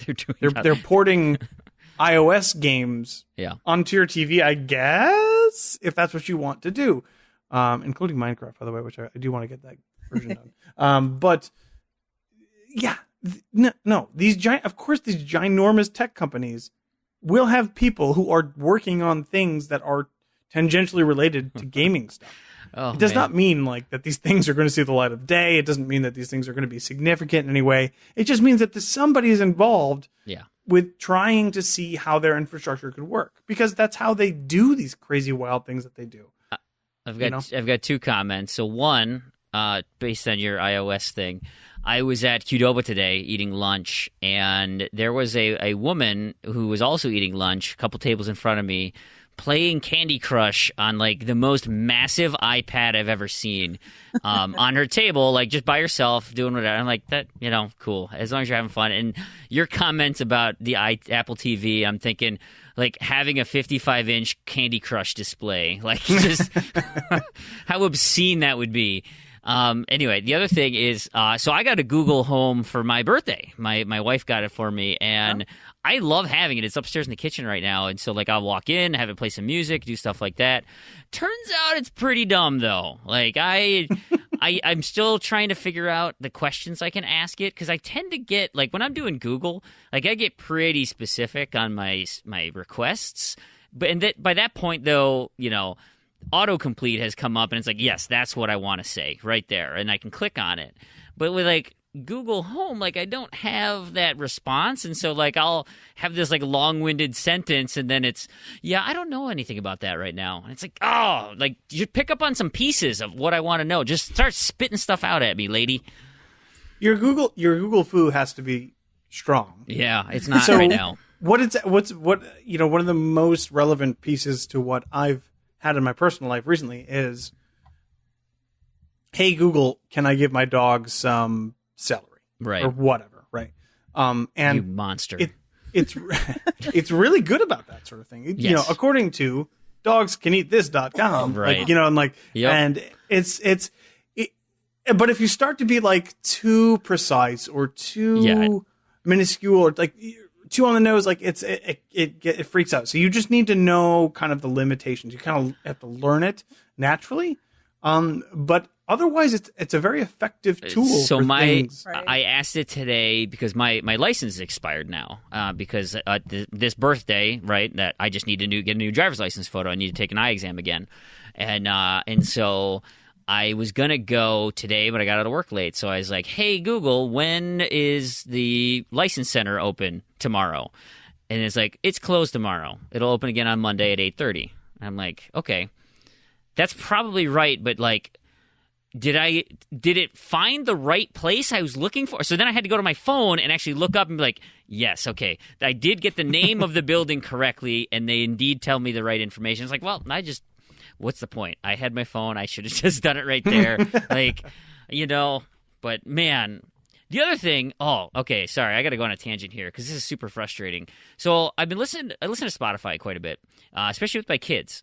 Because I don't keep the podcast on because I never know when swearing is going to pop up. I know our show, super clean, right? Never an issue. Wink, wink. But other podcasts, maybe not so great. And so I listen to music, and I can curate my tracks, but I'm not a premium member. I can listen to a 30-second ad every now and again. Not a big deal. So I can curate my own list and keep clean music on there. But when I ask Google to play some Spotify, it's like, hey, here is some music based on your playlist.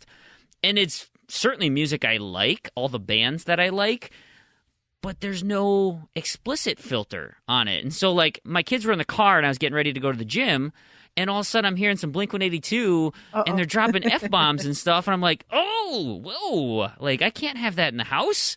And how did you ask Google to play it? I said, play my playlist, the name of my playlist. And so they're like, here's a playlist based on your selection. Okay. I think this is where your fatal error occurred. Okay. As far as if you're telling me the accurate depiction of what happened, you have to say on Spotify.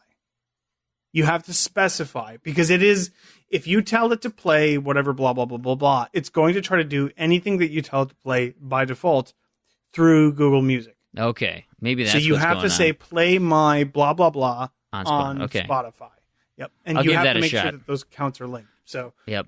It's definitely linked. I'll give that a shot, because then I was like, so I always started to look around. I'm like, okay, I can't be the first person to say, like, give me an explicit filter on Spotify. Like, that has to be a thing. And so I looked it up, and I found a forum thread that had, like, 12,000 people who voted, yes, we absolutely want a button that takes out, because the songs are labeled explicit, like, just don't play those songs.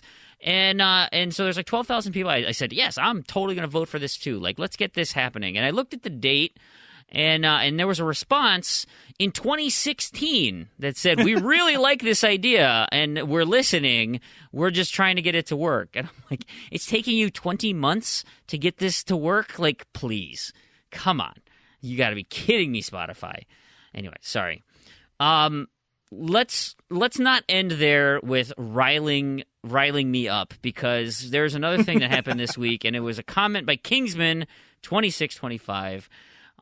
He asks, how do you feel about Artifex Mundi increasing the prices of all their games?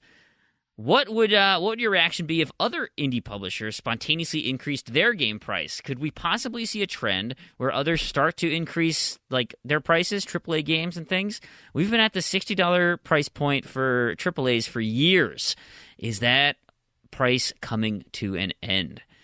So let's kind of break that up a little bit. How do we feel about Artifex Mundi going back and saying, okay, like, look, we kind of made a pricing mistake, and we feel like we're putting a lot more into these games, so we're just going to jack everything up by 20%, or what was it? I don't remember the actual bump, but it was significant. How do you feel about that, Em? That's a terrible business practice. I totally agree. I think you might have discussed this last week, so I apologize if there's any repetition, but if you want to say going forward, listen, making games is expensive. And I believe this happened at the AAA level. Some major developer said, we want to start putting out our AAA games at $70. And the whole consumer base went nuts. No, you can't do that. I remember buying games for $50 20 years ago. Yep. There is no other industry where the price has remained flat like that. for that much time. Think about how much a movie ticket cost 20 yeah. years ago. So we're in a very fortunate position, and stuff is making it cheaper. So that's all an aside. You can't turn around and take your old product and say, oh, by the way, we're charging more. Because that only works in a supply and demand issue. There aren't enough of them, so we're willing to pay more for it. There's just as many now as there were before. I am not going back and paying more than I would have paid in the first place. You want to say it going forward, we get it. Make a nice statement. Stuff happens. We're all going to wait for a sale anyway, but we'll buy it at $10 or whatever it is. I don't want anything they're publishing. I'll wait for a Free Code Friday and try my luck there, but I'm not supporting that practice. It was really poorly handled. Games cost money to make. Game developers have a right to make money. I have zero issue with that. Yeah. Don't go and raise your price on things that you've already put into the marketplace. I totally agree. I think, that's oh, by the way, like, do you mind it's almost like asking us to pay more now that we own it kind of thing. Like, hey, yeah, you didn't charge you enough. Could you mind just sending us $5 more? Like, that's cool, right? Right. Granted, that's not what they're doing, but like you said, the concept is there. Like, we felt like these were worth it a while ago. We just wanted to get you in on the ground floor. I certainly, and maybe they didn't even want to say anything about it per se, and they just said, moving forward, this is what it's going to be. Oh, we're retroactively doing it too, but I don't even know why you would retroactively do it. The only other analog I can think of, and it's not great, but it would be like clothing stores or like Kohl's or some type of, where it's, hey, we're running a sale, but we jacked up the price 20% 2 weeks ago. So now that our 30% sale is actually, it's only a 10% discount, but it looks like a lot more because we jacked the price up. So, and if they're going to put their game on sale every other week and give you like their version of Kohl's Cash, I will buy Artifex Mundi's games, but they're not going to do that. This is the price of their old games going forward. That's the issue. It's not the new games. People will balk at that, but that's okay. You're putting out that content. Taking a game that came out a year ago or 2 years ago and saying that's somehow appreciated in value to a point in terms of our expense on it, that we have to put that charge onto new consumers. I don't even understand where that comes from.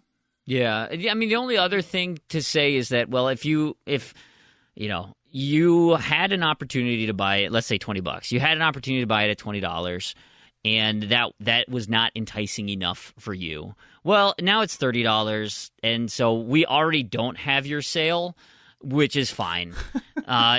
We get it. It wasn't there, but then when we discount it to 10, and that hits your price point you've been waiting for the whole time, then we hope to get your business. Right. Yeah. What does this serve? Like, what purpose? Who is this helping? How are you helping yourself by doing this? I mean, seriously, this is going to drop their business by more than the difference between what it was before and what it is now. In fact, I'm sure now some people are going to just not buy these games on principle. So why? You're not helping yourself. You're not helping the gamers. You're not helping. I don't know. It just feels like anti-consumerism for its own sake. I don't know what purpose this serves in any context. Well, I mean, it's not. I mean, I would rather them do this than try to shoehorn microtransactions in. Oh, do you need a hint? Well, hey, I got an idea for you. 89 cents. I'll give you a hint. Oh, do you need to know how to solve this Mahjong thing? You know what? For 35 cents, you can just skip past this. No, Mahjong thing. I think we've all agreed that if they just bumped up the price of their games from henceforth, there would be complaining and mumbling, but there would be no big issue.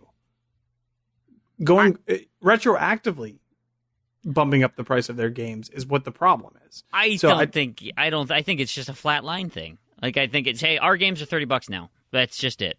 So yeah, it used to be 20 for those. We're just gonna make it 30 because just so people know, if you want an Artifacts Moody game, it's gonna cost you $30. There's no those our older games or this. our games are good at all times. It's not like something we did for Nightmares from the Deep 1 is any different than 3, right? It's effectively the same game. Or when we made Grim Legends or whatever the hell it was, Forgotten Kingdom, that game stands alone as a great experience, just like our brand new one, Eventide 3, they're all effectively the same, and so we're going to treat them all the same. They're all $30, and you can buy any one at any time. For our early adopters, while we were getting into the console market, it was $20, and we really appreciate your sales, but moving forward, it's going to be 30. Sorry, if 20 wasn't the right price point, 30 certainly not, and at some point there'll be a sale, so you'll just have to wait for that. I personally am not as offended by it. I think it's dumb to even make a comment. And just, or I guess I haven't read their actual press release or anything, so I guess I might be speaking out of context if they're actually just trying to backtrack and say well, we just want to do it across the line. Sorry guys, that's just what it is. That might be the case too. I tend to think on the more positive side, but let's go a little deeper into this Kingsman questions here. If we started to pay more for games in general. Like Em said, we have been paying $60 for a decade or so. Maybe even 12 to 15 years. I'm trying to think, what was the first $60 game? Was that Call of Duty 2? Was that...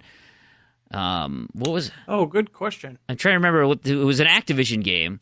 I don't remember. They were the ones who said, we're going to come out with a $60 game now, not $50. And people were like, ooh, boy, I don't know. And sure enough, now we're thinking 60. I feel pretty good about 60. I don't want to pay 100. I don't want to pay 100. But anyway, so what do we think? Well, we're kind of paying that anyway now. It's just hidden in the guise of microtransactions, DLC, season passes. I mean, effectively, the problem. Go ahead. The problem is and we've talked about this before. The market is just too saturated. That any one, we have. What do we have? We have Games Pass and EA Pass and Games with Gold and had constant sales on things. We're actually paying way less for games than we should be, and we complain about it all the time. All the time. When was the last time you paid a full retail $60 for a game? What was it? Destiny 2. God. And they're not gonna take advantage of you. I promise. No. I'm trying to think. I don't. Michelle, do you know when the last time you paid you went in and just bought a brand new copy off the shelf, $60? Well, for me, it was probably Gears of War 4, but I got the loot crate. So, I paid full price, but I didn't because I got other stuff. I got a hoodie, I got a glass, I got whatever. So, and even then, it's hard to look at full price games as full price games now because I game share. So, it's effectively having it because I'm not just buying it for me. And with Gears too, that's a really good example because you got 4 games for free, right? When you bought Gears, that I already had either purchased or for free from other venues, right? So I don't know. It's an interesting position because I don't balk at paying for games at this point. I feel like we pay way less than we should at this point, and the bubble is going to burst at some point, right? It has to. There's just too much for too little, and it can't sustain itself at this point. Well, there was a point with the Xbox Live Indie Games Marketplace, pardon me, where those developers were saying it's hard to break into the market, and there are all these steps and hoops and this, that, and the other. And now we're getting to a point where that part of the market is so flooded, everything else, that in some ways it's almost a relief to play your one occasional, developed by a big, not that there are ID games that aren't amazing, but that game that, has that polish to it, just to kind of rise above the noise because there's so much stuff out there now. Yeah, there really is. There was a Alana Pierce of IGN did an article which I think it was super interesting, and she talks about can AAA games survive without microtransactions? And they were talking about, because this all stemmed from the loot box stuff about, well, why don't you just, if you can take loot boxes out of the game, why don't you just charge me $80 instead? Like, I'd happily pay an extra whatever at the beginning than to deal with loot boxes and stuff. And she breaks down a lot of the economies, talking to sources who wanted to stay anonymous, sources within the games industry and things, and effectively said, like, they make so much money on microtransactions, like, that's not going away.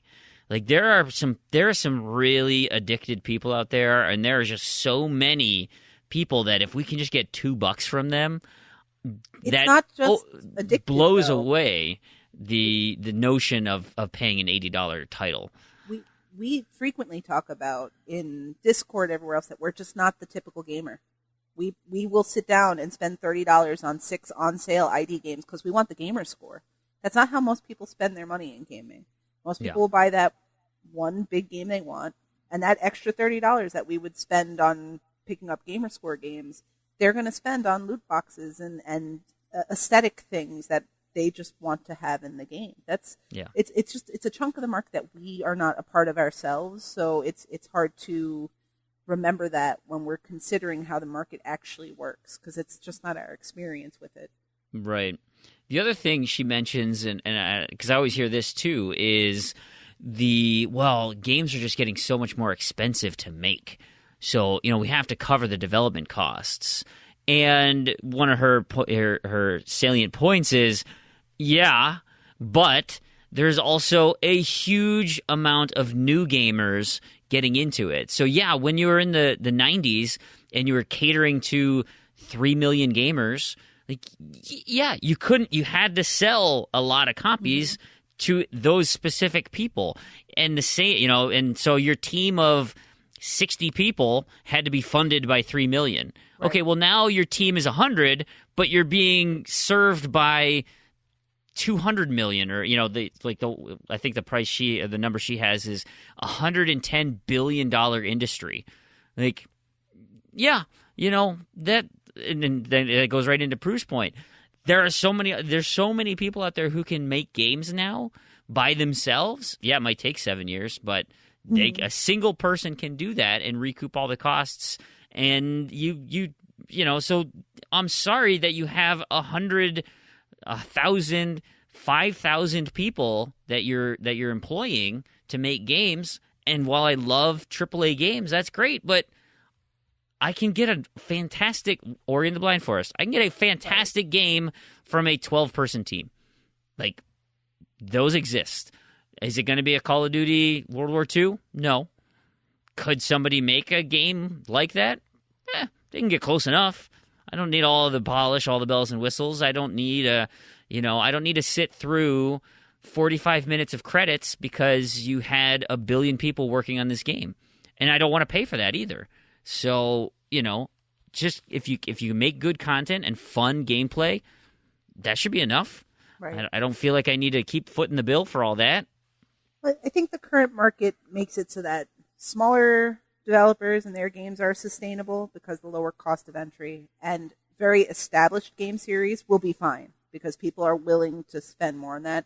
What's getting pushed out, I think, is that title from a big developer that's a new IP, something like a Recore, where maybe the game wasn't that good, but it also kind of gets lost. Quantum Break, all that kind of stuff is really what we're going to lose. So the market that could sustain a Mirror's Edge and a Dead Space 10 years ago, I believe they came out in 2007, so about a decade ago, the market just doesn't sustain those games anymore because they have the expense of a large team, but they don't have the same buy-in that the established games do. So they're just getting lost in the middle. Right. No, absolutely. Absolutely. Last comment then. Do we think we will start seeing straight up more than $60 games in 2018? I don't think so. Proulx? Yeah, I don't know. I'd be okay with it. Oh, honestly. Way to take a stand, Proulx. Jeez Louise. I don't know. I'd be okay with it. I depending on the game, I would pay $70. Red Dead Redemption 2. Would you buy it for $80? Yes. $80? Yeah, sure. They're still horse cards. Just saying. No. If there were okay, that's the difference. If a game like a studio with the pedigree of Rockstar said, we're doing a single player game. That's it.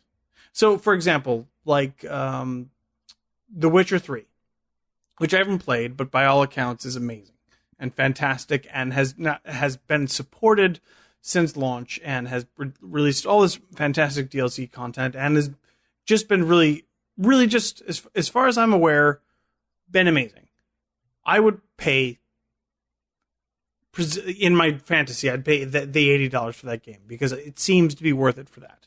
If Rockstar took a stand and said, GTA is our online microtransactions game, and Red Dead 2 is going to be our single-player experience, and you have to pay $80 for it, but you don't have to pay anything beyond that. Not only do you not have to, you can't. There's no option. There's no course cards. There's no any of this stuff. It just doesn't exist in this game. This game is not designed in order to extract more money from you, because your money was all paid up front. I would have no problem paying for that game. I think I'd be okay with it. Now, I wouldn't do it for every game. Obviously, I'm not made out of money, but there are certain games that I would do that for. If they came out with a new Mass Effect, if they came out with, whatever, take your pick. I would be okay with paying $80 for a brand new retail game if I never had anything. If they said, this is a new retail experience, and it's going to be continue to be supported, and there will be new content, meaning DLC, that you don't have to pay for, I would totally do that. I have no problem with that at all. Okay. I don't think the question wasn't about whether or not we would do it, right? Just about whether or not it thought it was going to happen. Because I agree, I would do it too, but then I'm also thinking, well, why would I? I know for $10 a month, I'm going to receive Sea of Thieves, I'm going to receive whatever new Gears game, I'm going to receive Halo. Just all that content being there for that little. And I know there's no ownership, which is a whole other discussion. Yeah. But it makes it harder to drop that all at once, because that's 8 months of Game Pass with 100-some games. So where you're weighing the value, it's difficult. And that's why I think the answer to the question is no. So the specific question asked. Yeah. Insofar as whether I would, I do think it was a game I really, really wanted, and exactly with the conditions you were saying, Proulx, I'm right on board with what you're saying, because I'd want to support that model. Totally fair. I do not think there'll be an $80 game this year, and I think I can speak for the community when I say I will be immensely disappointed if they're not called horse cards. Like, it's got to be, right?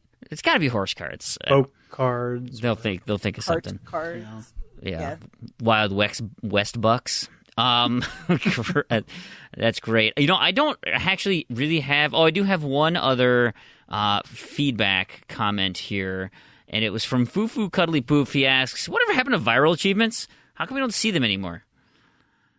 Because they're lame. They're stupid. Well, Halo Wars 2 has one, which I didn't know until the G-Task bonus made me frantically look at anything I had access to. Yeah. But that whole model of online play, like, it's different now. It really is. When we talk about that with projects that we're looking to do as a group, as a whole, or even projects I'm looking to do with Elle, we're looking for 2-player things to work on to boost, like, new games just are not developed the same way the games were developed 10 years ago. No, I mean, because back then the idea was, hey, get online. Like, we need people online. So, like, devs, you get online, and if, people are going to be looking for this achievement, it'll help boost the community. Now, like, those types of gimmicks don't work to get people online. Like, that's... Well, maybe they work a little bit, right? I mean, that's why we played Titanfall for as long as we did. And I have no idea what the Titanfall 2 online community looks like, but I can tell you I'm not a part of it. I imagine the initial wave of those achievements was actually more for data collection than for interesting achievements. I think that those people... Interesting point. Yeah. Those people were like... The developers were trying to see how fast something like that would spread. Like, would it be how long would it take for 50% of the active online player base to get that achievement? Way they could see how active people were. Yeah. I'm almost certain that those people would have gotten some really interesting data out of that. Oh, I bet. I mean, that's why you have achievements like press start, because that was an easy way for devs to track how many people started the game. Like, how far did you get in the game? Did you beat the first level? Because there's an achievement for that. Did you complete the story? There's an achievement for that. We can find out. We know. I think data tracking is so much better now that they likely don't need achievements as much for those types of data collection purposes. But that's a great point. I mean, that's literally the basis of the game Plague Inc. is disease simulation, like spreading, a whatever and propagating the viral. It could be a viral achievement. It could be the monkey flu. It could be the zombie plague. But it's, a series of algorithms to determine how fast can something move from somebody else given the circumstances of an ecosystem. And in this one is how well is your online community meeting up and your matchmaking working. Like, there you go. Absolutely. Very clever. Yes, but they're also stupid. Well, Xbox Live itself is established too. It has however many active users, and we already, well, not we, but the people looking at the stuff already know their game. Just what you're saying with the stats collection stuff. We don't need to establish Xbox Live anymore because there's also an understanding with PlayStation 2. You're going to buy into this service, and just like Netflix or any other buy-in service, you're just probably going to leave it active because you're not going to hit the cancel button. So they don't really need to encourage people to jump on board anymore because it's sustainable where it is. So that they don't need that stuff to encourage you to get on. Totally agree. You know what I haven't done in a really long time? Zombie news. Well, I got some zombie news. I got 2 items here that I want to talk about before we essentially wrap up the show. There's only a couple things left to do. So, zombie news item number 1. Remember Dying Light? Well, that is celebrating its 3rd anniversary. It came out about 3 years ago as of this recording, and so they are celebrating by having throughout the month of February, all these community events, contests, there's prizes, there's discounts on things. Their new DLC, like they're adding stuff to the game. I just looked at their little trailer thing.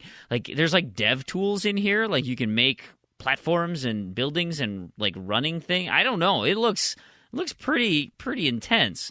But they say that Dying Light has about 13 million players that enjoyed the zombie slaying shenanigans, with 500,000 unique players still wandering around the town. And so they've done tons of free DLC for this, and they're continuing to add to it. Now, I don't know if there is any achievements associated with this 3rd anniversary. I don't think so. I think it's just other content, but might be worth checking out if you're into the zombie action there. This is very akin to the Left 4 Dead type, but they kind of took it up a notch. So if you're interested, the other piece of zombie news, DayZ. Remember that? Remember when that was a game? So that somebody tweeted to the development team and said, "Hey, I heard DayZ might be coming to Xbox or PlayStation 4. Is this true?" And the response is, yes, it's coming to game preview at some point in this year. We're not sure quite about PS4 yet, but we'll release it there too eventually. We just don't know when. And so, of course, I mean, Games Pass Games Preview makes sense because you can launch unfinished games and people test it out. I mean, this game has been unannounced or unreleased for, since 2013? I mean, I think I heard somebody talking about it before where it was like, okay, so hold on. So DayZ coming to game preview. But DayZ is a mod of a game which spawned the mod PUBG, which has already been released as a full game. So the mod that spawned from this has already released into a full game, and this thing hasn't come out yet.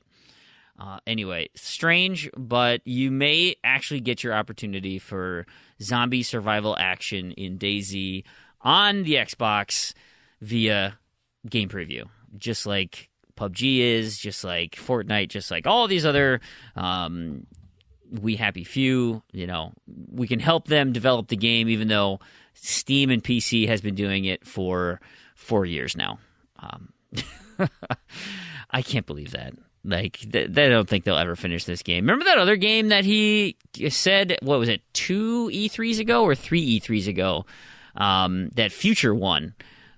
Wow, what the hell? This was Dean Hall. He was up on stage and he was like, was it Anno? It wasn't. No, I don't maybe know. I can't remember what it was, but it was like, oh, that sounds really interesting. And then I think there was like 18 months later, it was like, hey, remember this? Yeah, are you doing anything with that? No, I'm not. I'm not working on that project anymore. Like, I love. He's like a big idea guy, and then just can't finish anything. Oh, Ion, is that Ion? Yeah. Yes, that's it. There you go. Nice work. From E3 2015.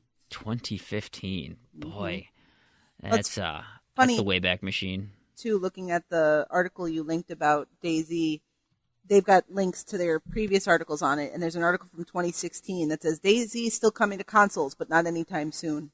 That was very accurate. Yep. Oh my goodness, just crazy.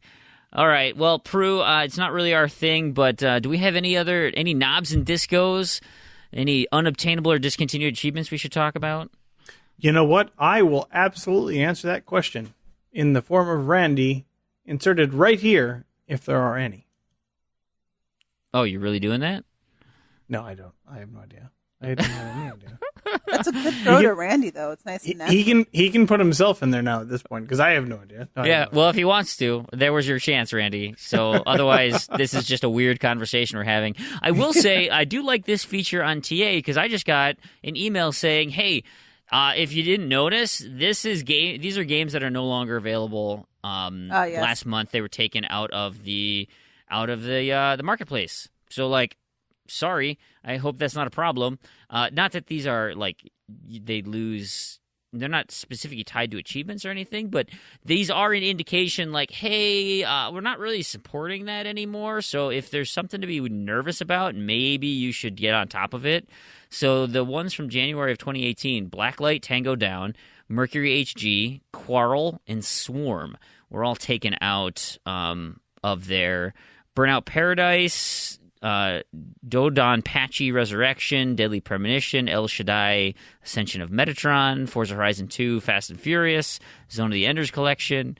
Those were 360 titles that are gone. And then they said a couple things came back, but like, so if there's any indication, online issue, there might be some online issues. If you need to connect with anything, just keep an eye out. If you already bought them, you can still re-download them. That is still okay, but that might not be the case forever. I think, right? They still retain the right to not let you download it if you paid for it, right? They can pull the rights totally. This has been all the kind of tricky stuff people were discussing when the one was initially announced. And they're talking about an all digital infrastructure for it. The lack of physical ownership means that there's every possibility a plug will be pulled at some point and you just won't have access to it. Right.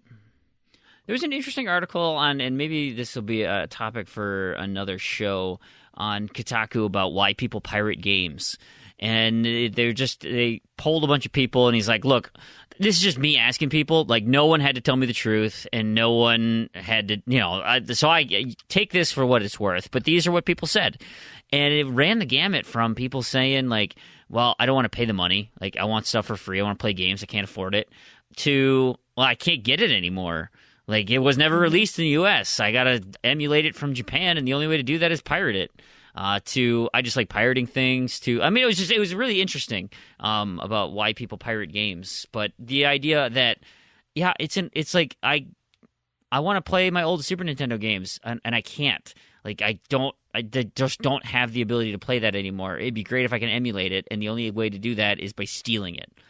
I would give them money if I had an opportunity, but I don't know who has the rights, nor could they get me a version that I could play. Anyway, interesting, cool stuff. Em, what are you going to be up to this week? You got any cool plans coming up? Valentine's Day is coming up. You got any tandem achievement hunting that you're going to be working on? No, very boring. Just the normal stuff. Your knobs and discos thing reminded me. The other thing that I've been working on, as we've been working on for a while, is trying to finish the WWE 2K17 boost before that server closes down in May. It's the good on them for letting you know so far in advance that it's closing, but they're awful, awful, awful human beings who put in these achievements that require hundreds of hours and then giving you this sort of, talked about not wanting time restrictions. This is a real life time restriction. Oh my gosh. With that server about 3 months away from closure, that's going to be a more frequent thing I will be doing. I'll be wrapping up Teslagrad in the coming week. I'm actually going to go to Washington, D.C. next week. So I'm going to be near Proulx next week. Whoop, whoop. IRL meetup. Probably. Right. We're going to try to make that work. So us and possibly Fufu Cuddly Poof. So I don't know how much gaming I'll be able to do because I'm going to be away from my Xbox for like 6 days or so. So I've got to work on my streak preservation tactics to make sure that happens. Yikes. You better sever that game share and find someone else who can jump on for you. Proulx, what are you up to? I'm going to do a bunch of Teslagrad this week as well. I'm also going to work on my random to-do list stuff. I'll probably finish up Captain America. Let's think. Yeah, that's probably about it. Just that sort of cleanup stuff. Yeah. That's it for me. I'm thinking Teslagrad. I got a bunch of Artifex Mundi stuff. We just talked about them. But I've already got the games, so I'm going to play them and finish them and get my random to-do list achievements off of them. So yeah, that's what I'm... And I got to do some PvZ. I got to get those damn Treasure Yetis, and I got to do some Battleborn because there's some single-player stuff I should focus. I might do some of that tonight even. Ooh. Anyway, well, awesome. That sounds great. And so all you listeners, I hope you have some wonderful times gaming. And we want to thank you so much for taking your time and listening to the show. We really appreciate it. It was fun. It was great recording with you, Em, and Proulx. It was a wonderful show. Is there anywhere that you want people to bother you? Twitter, gamer tags, Em, you had a call out for people to let you know that they're in they're playing Teslagrad this month. Why don't you remind them where they can connect with you? So Discord's going to be best. If not Discord, you can PM me on TA or message me through Xbox Live at my gamer tag, Matrarch, Matrarch. Bingo. And Proulx, what about you? Any reason people should bother you? Well, they could if they wanted to tell me why. If they were so petty that they wanted to be wrong personally and tell me why Majora's Mask is better than Ocarina of Time, which it's not even close. They could find me, of course, anywhere that they can spell Proulx. But they can also find me on Twitter at OneUpDan. That's the number one, not the word. You should legally change your name so it's spelled like Gru, like eaten by a Gru. Yeah. So that you could be like beat up by a Proulx.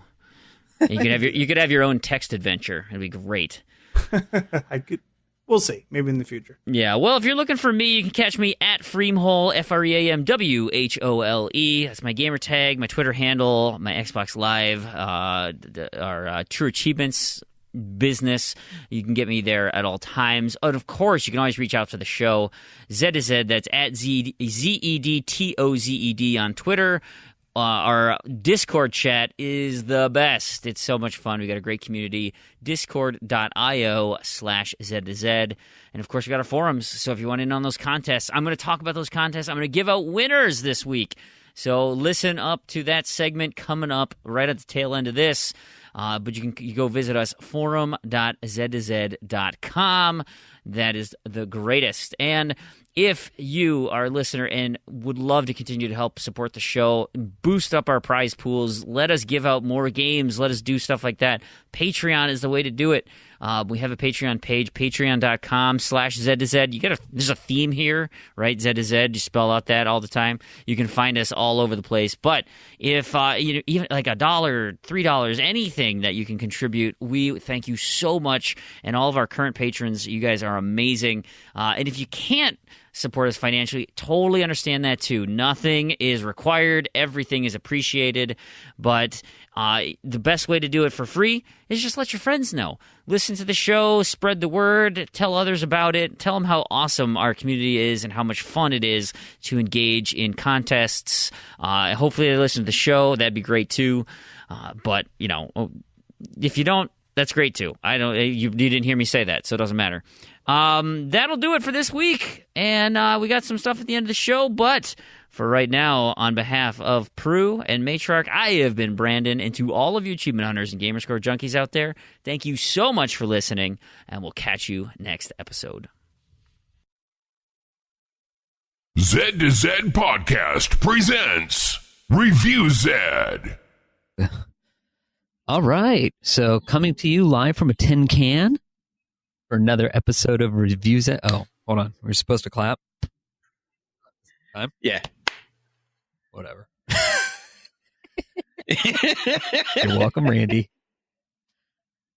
We have too much fun. What's going on this week in G-Task? Oh, so I'm your host, Warren. No, I'm Spaz. Yeah. Well, anyway, I'm Spaz. Spazpole. And I'm planting. Hopefully people know who we are by now. If not. All right. So what we got this week? Well, what's going on with G-Task? Well, actually, do you know who we really are? We're the Mercenary Kings. I was going to say no. Sorry, I had to do that. I was going to say no. We're the, what is our team name this year? I forget. And it was a good one. Shameless in New England. Shameless in New England. Are we going to make the 3,000? We're over 2,000 gamer score for this week. We had to do 3,000 then, right? Now we're shooting for 3. I think we'll do we'll it. Complete this game for it. Yeah. Oh, yeah. I'm all over this. All right. Well. Like Samus on steroids. Okay. So, Mercenary Kings, Reloaded Edition. I didn't realize there was an original edition, but I guess it's reloaded. Makes sense, actually, when you realize the copyright on the front of the game. Must have been Steam only. I did notice a lot of the people that have been playing all that were Steam. But anyway, this was published and developed by Tribute Games. This was released February 6th of 2018 and has an Xbox Live Store price $19.99. Slightly on the pricey side for a ID title, but we'll go into a little more detail about that. I think we are split. So it is, I would say, if you mix somewhat, a little bit, not a lot, a little bit of Metal Slug in the idea of 16-bit look, and you feel like a mercenary, and you can shoot, but unlike Metal Slug where you have practically unlimited ammo, this has the wonderful Gears of War reload mechanism where you got to hit the reload in the right green or yellow, otherwise you'll jam your gun. And what would you call the mechanic with building weapons and the attachments? It's not roguelike. Yeah, I don't know. Silent. I think for me, I would, because you gotta scavenge your parts over multiple runs to be able to make stuff. It's not. It's not quite a Metroid style in this. I mean, Metroid style in the sense that you run around the map to find kind of objectives, and you upgrade your weaponry. But it's almost an RPG element of, okay, you got to go into resource gathering, a ton of, wood that gets dropped by people you kill and that you randomly find. So it's got a crafting element. It's got a slight crafting element of an RPG, kind of the feel of running around a map, going through objectives like a Metroid in that sense. Like you'll come back like, oh, I have to go over to the left now that you know how to use the map.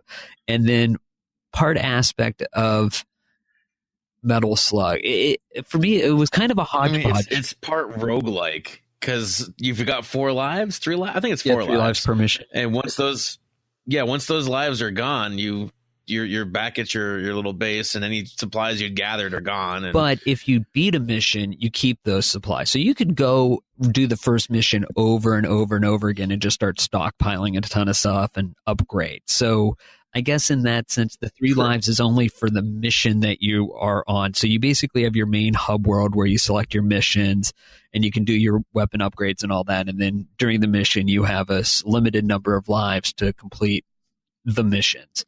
So again, it's kind of a hodgepodge of a bunch of different games, in my opinion. But I like that. I do find it where you can just quickly, if you wanted to go do one mission, like I like that. I don't like, sometimes I get kind of put off by, especially nowadays, trying to game for marathon times, right? I like being able to go in, just do a mission for 10 minutes, 15 minutes, kind of get through that objective and just, I can walk away. I don't have to have sat there and gone, oh man, I'm, getting through this level. Did I pause it out? It definitely gives it to where you can do it segmented. But that's just me. So for what I kind of liked here, I'll turn over to you for a little bit about why you don't like that. Well, I guess the biggest things come from, I guess, perhaps what you see it as strengths. It doesn't hold your hand in the least.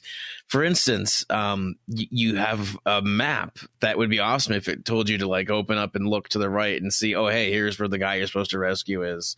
Because otherwise you're just kind of like exploring through this level, hoping that you're heading in the right direction. And quite likely you're not.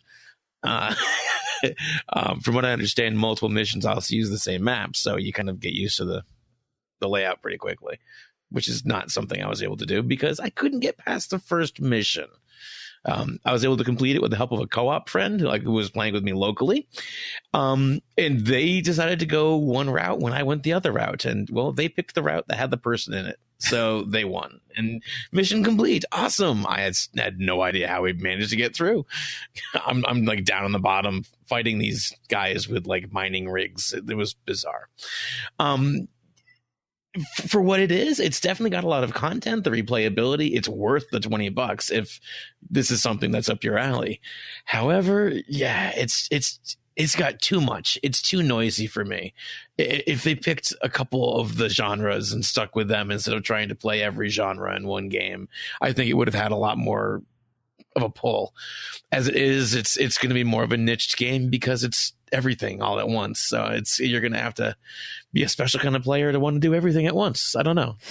I guess you're special, Spaz. You're a special kind of player. Yeah. It's kind of, again, to your point, I think this game, it either is going to speak to you and you're going to go, oh, wow, this is awesome. I want to play more of this. Or you're going to find it's just, oh, this is not what I got. Like if you came in thinking this was going to be a Metal Slug run and gun, no, it is not. Yeah, that's kind of what I was thinking. And I was wrong.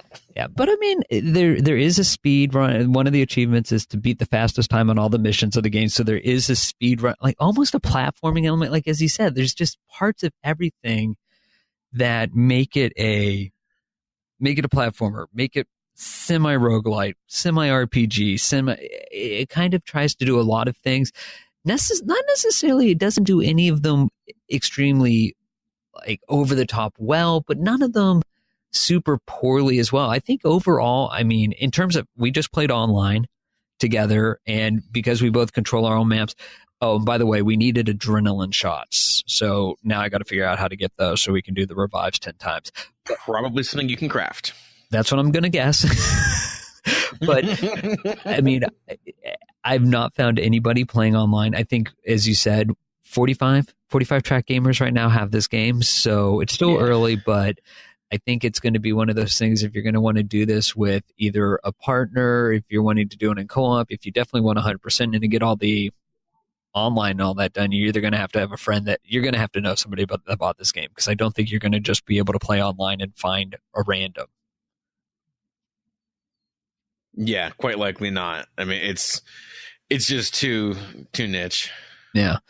But again, for me, I like it. The $19.99 is a little steep of a price even for me, but if you go through and you're going for completion on this, it's not going to be quick. It's going to take a number of hours, and you will get your gameplay out of it if you are going for completion and you enjoy this genre. But again, I think it's definitely, you gotta be wanting to do this kind of thing for a long haul. I think if you're into again, I think the one I defaultly go back to is almost a Metroid, like a traditional, like what I'm thinking of is almost old school 8-bit Super Metro, Super NES Super Metroid type of that running around maps. But even then, it's not really doing it justice saying it's necessarily that style, because again, it's all this like objective, like doing missions.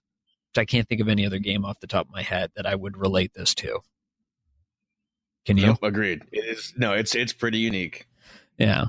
But yeah, take it for what it is. I think it's definitely worth taking a look at, but I guess to your point would be a buyer beware, not just, oh yeah, slap $20 down, you're going to love it. It's going to be take a look at it, see if it's up your alley.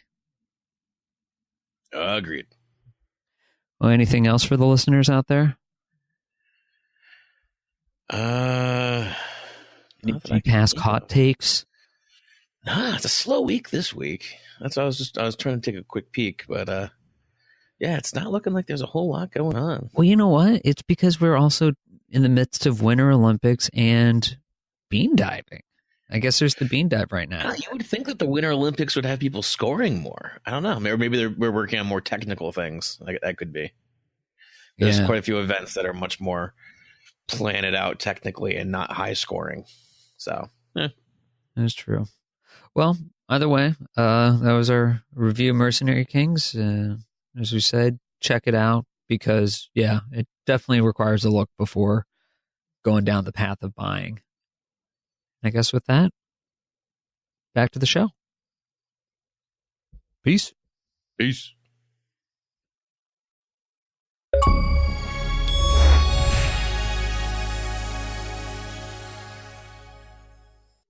Hey everybody, it's time for the Community Roundup, and we are in the middle of February. I hope you guys are all having a wonderful month. It is the short month, so you don't have quite as much time to get all your contests and things done, but there's so much to do. No doubt it'll get your mind off of the terrible winter that we have here in the United States, and if you're in Australia, well, it's too hot to go outside anyway, so stay in and play games. Earn achievements and enter our contests. So let's start with the GTASC. So the Great True Achievement Score Challenge 2018, we just finished Period 3 last week. Of course, like I said before, the timing of this is terrible, so Period 4 is ending when this podcast comes out. But we want to give props to all of those that are in Period 3 and have survived. Our top Zeds from last week as far as the teams, well, it's a repeat. Eat, Sleep, Complete, Repeat. Smirnov and Redemption, they got 6th place overall this last time. And the near miss for Doe's About to Rock. Doughboy and Rocker Dude, 50-12. They were 3 places over elimination. A mere 6 TA kept them alive. Well, we can't say the same for 2 teams that were eliminated, full of listeners. We have the team of Lord Chabello 13, that is Michael Used and Lord Chabello 13, both listeners. And Your Girls Knows I Got the Sauce, no ketchup. Saucy Slingo and Mattism, Asleep at the Wheel. I game with those two quite a bit, and they just ran out of scans on TA. Got to pony up for that pro, brah. So as far as that goes, those are your teams, your eliminations. Good luck to everyone that's still in. Our top Zeds on the individual side, well, Smirnov was up on a number 10 overall, so he takes the top spot for that one. And our near miss, 27 places over elimination at Salzbar. We had 4 people eliminated from the singles competition. Philip Wendell, Officer Zero, Montana 97, and Reborn Insanity. All 4 bite the bullet in period 3. Good luck in period 4. And you guys have seen it. it's been announced the TA Winter Olympics is in effect. Now, you don't have all of the events up just yet. You're going to have to wait a little bit for the last 3 that are going to be announced. There were images of them. I think curling is my favorite one when that one gets announced. So keep your eye out for that one. I do like biathlon as well, where you got to earn, I like spelling. I like those spelling ones. Those are great. Now, keep in mind the weird thing, a little bit different on this one. There's 2 contests that go the entire length of the competition. So you don't have to submit anything for those. They just calculate as you go. It's, most Gamerscore, most achievements kind of thing. So those should just go automatically. But the other contest pieces, well, those you actually have to hit the start button. Right, so let TA go into your own personal little hub page from your home site there, and you can click start, and then it'll you'll be earning achievements through that, and then when you're done, boom, you can end the challenge. Or if the challenge ends on its own, like you reach some sort of criteria, the challenge will end, and then you start up the next one. And you cannot have 2 challenges going at one time, so that makes things a little bit trickier since it's kind of a truncated schedule. I mean, well, I guess you have to the end of the month, but we had so many other things to do, right? Like the random to-do lists. We finished up January. I got winners for that. Your February lists are here. If you lost your eligibility in January because you didn't unlock anything, or you're new to the show and you're just listening for the first time, it's always plenty of time to get a new list. Just let us know in our forums, forum.z2z.com, and you can get a new list. Easy as that. Bam. Free. Any achievement you earn will get you an entry into the pool. So let's talk about January. We had 99 people get lists in January and a whopping 674 achievements earned across the lot of them. Well, only one of those can get pulled by random.org to be our winner, and that winner is, with a 2.7% chance, they earned 18 achievements. It is Tropan. Nice work, Tropan. So you will be contacted with your prize. Congratulations. Good luck to everyone in February. And then, get set up for March, because we got a good one coming in March as well. The Community Challenge. Well, in February, it is the shortest month of the year, like I mentioned. So that contest is for the games with 12 or fewer achievements. Easy as that. It's any achievements you earn in those games get you 1 entry, and if you happen to complete one of those games, well, you get a bonus 5. I actually have 2 games that should apply for that. Those ACA Neo Geo ones work out great, guys. Of course, well, they work out great for the competition. All in all, they're terrible games with terrible glitchiness, and they're just not fun. But, they fit. Anyway, for January, well, that was the start of something new, and I totally regret picking that because that was a lot of work from my standpoint of saying what was okay and what was not okay. It turns out it's a lot harder when, games release mid-cycle, like, Fallout 3. Okay, well, no, that's the 3rd one, but they did change it to the first-person view, and it was the first one with achievements, but I didn't end up counting it. I'm just saying, it made life difficult. I'm not going to do stuff like that again, but that's what January was. So how do we calculate a winner? Well, we had 24 people in the contest, and with an 11.5% chance of winning, Toadstyle Venom, he takes the prize. So nice work on that one. Gamer tags. Well, gamertag for February, it is a double hitter. We got Crandy and Spazpole. That's 2 different names. Each one will get you 10 entries if you unlock achievements in games that start with that title or with that letter. Is probably a better one. So, like for D, right? I got Diablo. That worked out great. Y, I plan to do some Yasai Ninja. It'll be fantastic. And you can go with the other one. And the Y, the Z, the O, those are kind of rare letters. There are not many games that start with those, so we allow substitutions. So if you miss out on those, you don't have to supply anything for that, but you do get your 10 entries cut down to 5 or even a single one in the case of the O.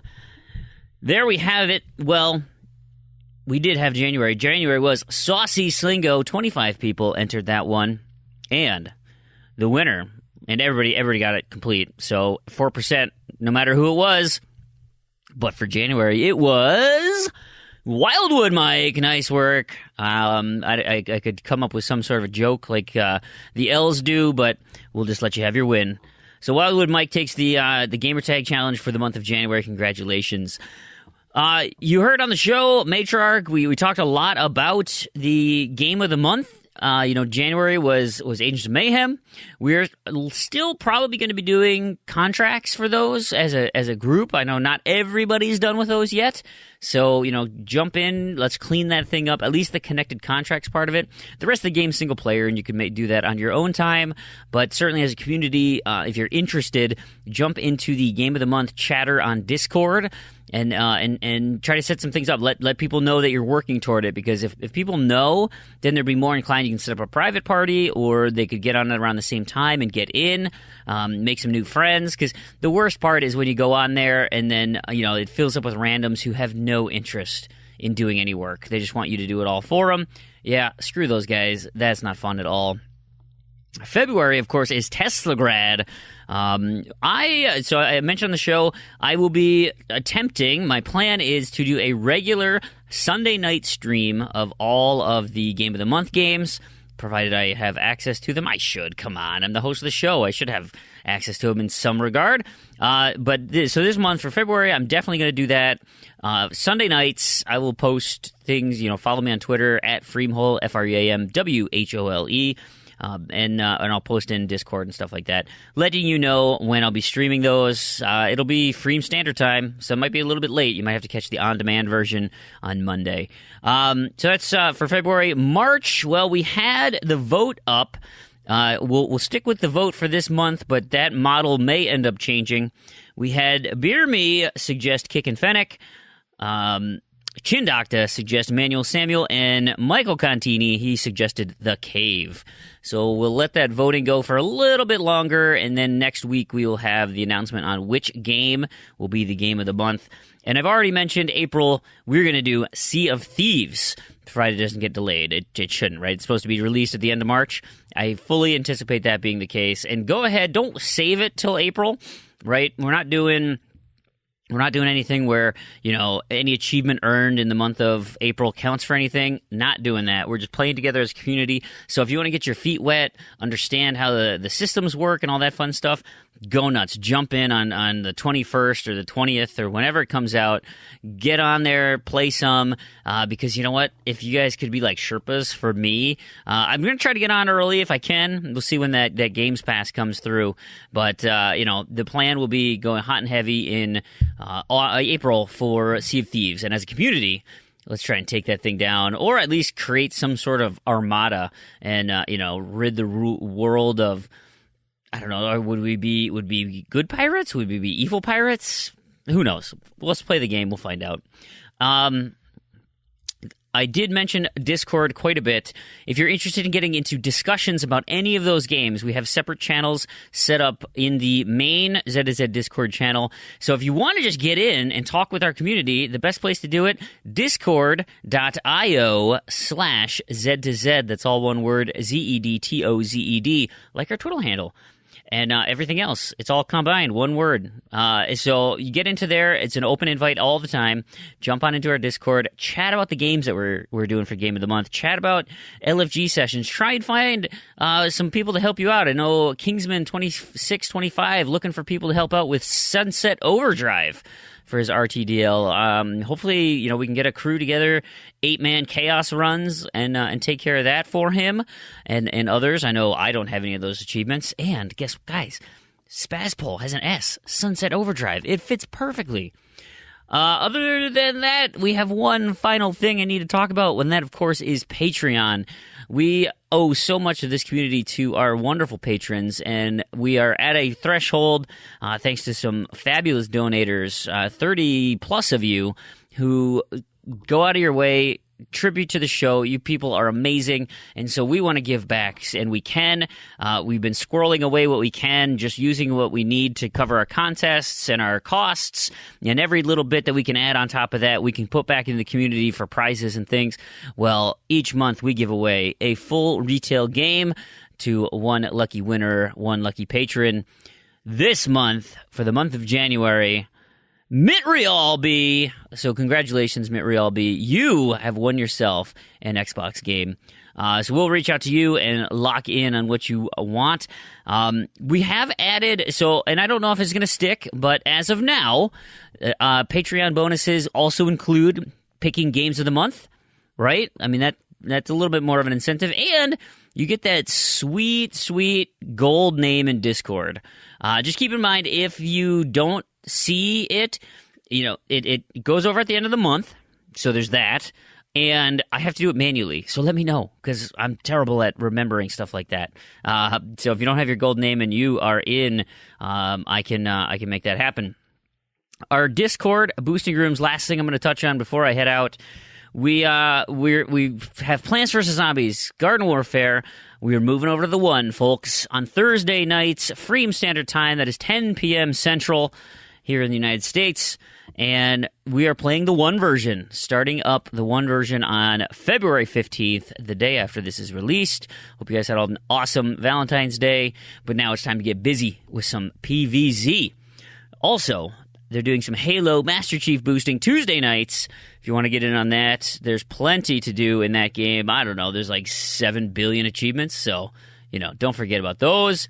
And Battleborn Wednesdays. That is an ongoing thing, and I think we've reached the threshold where it's time to get real serious. Turns out you can do a lot of that stuff by yourself, but there's some things that make life a lot easier, and so we are going to turn the focus on making sure that we can get these achievements unlocked, which definitely means signups. If you're interested, let us know, because we're going to slot you in. I've been putting some plans together, right? If we can get 10 people, we do 2 teams of 5. I have a perfect 5-person team, and we can unlock. Everyone can just rotate through. We get boom, boom, boom. Unlock those. Here we go. It will be wonderful. So get in on that. It's great. Battleborn's super cheap at all times. Nobody plays that game. It's wonderful. Wonderful from a standpoint that we can do whatever we want, and nobody bothers us. So, with that being said, I hope you guys enjoyed the show. So happy that you could listen and spend part of your day with us. And with that, I guess I'm taking off. I'll see you guys later. Have a good one. Welcome, everybody, to What the L with the RTDL. It is Valentine's Day, and let me just say that I love each and every one of you great listeners. Wow, man, you're in a really good mood. What's going on with you? Oh, well, I'm just happy I got to do the intro again this week. RTDL Bot stole my thunder last week. I don't think he's here this week, thank goodness.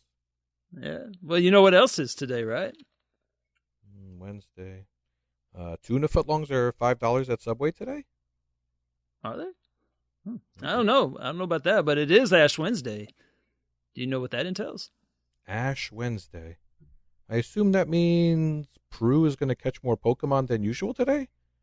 Fufu Cuddly Poof still messages me, worried that he's going to fall off the earth catching a Mewtwo in Pokemon Go. No, it's when... actually, I don't really know much about it, but let's just... Never mind. So what have you been playing? Well, this morning I finished up Crazy Machines Elements. It's one of those games, what do you call those crazy contraptions that wind up performing simple tasks? Oh, that is what you call a Rube Goldberg machine. Rube Goldberg, yes, that's it. I loved her in Sister Act. The way she danced with the rest of those nuns. That is some nonsense. Oh. I think you've got... you're confused with someone else that I know, is not Rube. Roy. I know who Rube Goldberg is. He's, I'm a big wrestling fan, right? He was the first Jewish wrestler to make it huge. Well, that may be right, but let's just move on. Let's see. What have I been playing? Well, I've been playing Riptide and Amazing Princess Sarah. No, actually, that's what the SAF has been playing. But that makes no, sense. I've been, I've been, I can outsource those. But I've been playing. I did a little bit of Fast and Furious today. I finished up both of those little free games. That's about as close to Forza as I'll ever get. And then were they let me fast? tell you something. They were furious. Okay. And they played this one song over and over again. It's like it's just over and over again. I don't know. I couldn't take it. But I'm probably sounding really old now. And then I had an issue with one of my achievements. It's called the Joey. It's on my RTDL, and it's one of the few left that are, it's going to take a little while. And so you have to click on the stained glass window. So for those of you, here's some achievement talk for you. That's what we're here for. Mm-hmm. And so it's in Broken Sword 5 or 6 or something like that. And so it's a point-and-click adventure. And so there's one achievement I went all the way through this game, and I did not get it. It was called the Joey. So, of course, this shows up on my RTDL list, and I'm clueless of what I can do different. I clicked on the stupid stained glass window over and over and over again. And so finally I realized that there's a robot in like the lower corner of the stained glass window. And that's what you have to click on. The stained glass window will talk to you for some reason. However, the little robot in the corner is what you want to click on. And so unfortunately I have to go about another hour and a half into the game to finish Act 1 and get this achievement that I should have got the first run through. So there you go. There's your cautionary tale for the day. Now, wait a minute. Isn't a Joey like a kangaroo or something? Like a small kangaroo? Why didn't you just ask Smiddle? Be Smiddle. Smitty. Yeah. Yeah, he would have shown me the way. He would have shown you. Definitely. He would have been my Knuckles meme. So, all right. So you ready for this update here? All right. It's update time. All right. Well, the month is half over, and as we approach the day of St. Valentine's, RTDLers seem to have put down their joysticks and let someone else play with them because, there was little movement at the top of the charts. This is not to say that there has been little RTDLing, because for almost 400 achievements. Oh, boy. Thus far this month suggests otherwise. This number is especially impressive given that it is an inflated number, or we had inflated numbers from the dearly departed Rocker Dude. But in any case... Should we set up a charity in his name? No? All right, moving on. Okay. Regardless, for the second straight week, Big Kahuna Burger is in the first place, but still hasn't closed the deal to get yet another full combo. He now has half the month left to pop his, 3 achievements that he has remaining, as does Kingsman, who decided to start trying early Monday morning and pulled away from third place, Elroy. Like that guy. Oh, boy. Talking in the first person. Or is that the fifth person? Yes, third. Okay. Third place, third person. Yeah, see what I did there. Mm-hmm. Crocodile Smith D holds a narrow lead over Big L, who rounds out the top 5. The real conversation to have here is, however, whether or not anyone will be able to have an Ultra combo.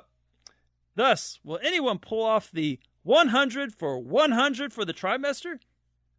Now, 6 people made it through the first round, unscathed. And with the passing of Rocker Dude, 5 people are still in the hunt. More on this later. In the meantime, given it is Valentine's Day and there is nothing else that's much sexier than the RTDLer sitting on the couch for hours going for a single freaking Chivo worth maybe 30 points max, in the spirit of all things Valentine's, I give you RTDL Update V-Day Edition. Speaking of which, did you know that 15% of United States women send flowers to themselves? First up is our top 5 RTDLers that just aren't feeling the Valentine's Day jam. Our honorable mention goes to... Is it Proulx? No, it's not Proulx, but it is Doughboy EE, who kicks off Valentine's Day with his achievement of "We'll all sit down and have a talk" from 3/4 home, worth an overwhelming 100 points. Sadly, Doughboy will get the talk The good news, however, is that afterwards his schedule should clear out and he can spend more time wasting his time with us on the RTDL. And maybe, just maybe, we'll be able to pop more than just 2 Chivos on his list. Teachers receive the most Valentines, followed by kids, mothers, wives, and sweethearts. Surely you have, I can only assume you've received countless Valentines. Yes. Being a mother has netted me countless cards. And don't call me Shirley. In 5th place is Shabubble for his cold-hearted achievement in Mages of Mystralia, which is where Smitty lives. Not Australia. Worth 120 points. However, hopefully he will soon make the RTDL his Valentine, given he is only a fourth of the way through his list this month.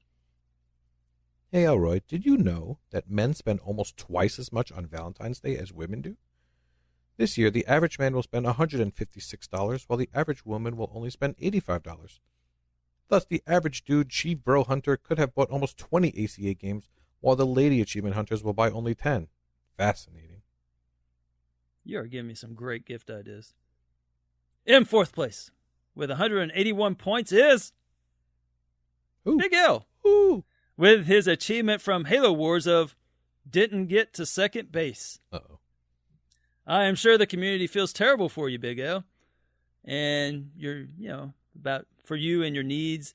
And on the heels of you curating your list down to just over 1,000 and now sit in the red like you were Rocker Dude, rest in peace, or something.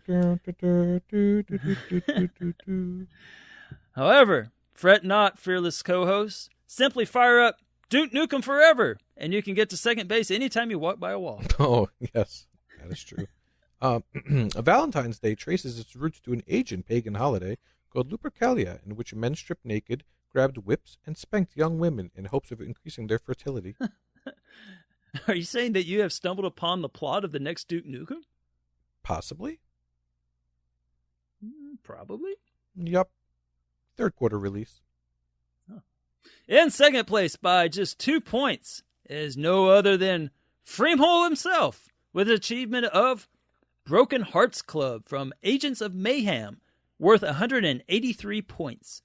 So, even if his V-Day plans are not, looking up, he will still have plenty of time to watch what will certainly be some wackadoodle hijinks from Disney XD from his favorite Sharupa-Dupin-loving millennial hosts. Also, a special thank you to Freem for his continued support of this popular segment. We made the show notes. Yes, and in fact, we are a segment. Speaking of facts, 46% of Americans will exchange Valentine's Day candy, and 67% of Americans are overweight or obese. Wow, that seems low, man. It's not low. I am not calling anyone Fatty McFatface or anything. It's just some statistical facts. No. I mean, it seems more than 67% of Americans are overweight or obese. Oh. You should see my colleagues. Many of them look like they have like dwarves fighting in their pants when they walk by. Moving on. Oh, in 1st place is R56 Cooper S11 Blue 4 Blue 42 Hut with his achievement worth 212 points of Don't Hold My Hand from F1 2017. RS6 Red 15. Unfortunately, he is not just having trouble, getting someone to hold his hand this month. Boing. But he is having trouble holding an Xbox controller, as evidenced by his whopping 3 achievements thus far. More than 9 million pet owners are expected to buy gifts for their pets this Valentine's Day. I have a friend whose identity I won't reveal, but whose name is a type of soup. Super Booey? No, but he bought his pugs a lot of chocolate for Valentine's Day. Oh, yeah. I hear that dogs love chocolate. He must really cherish those dogs. He sure does.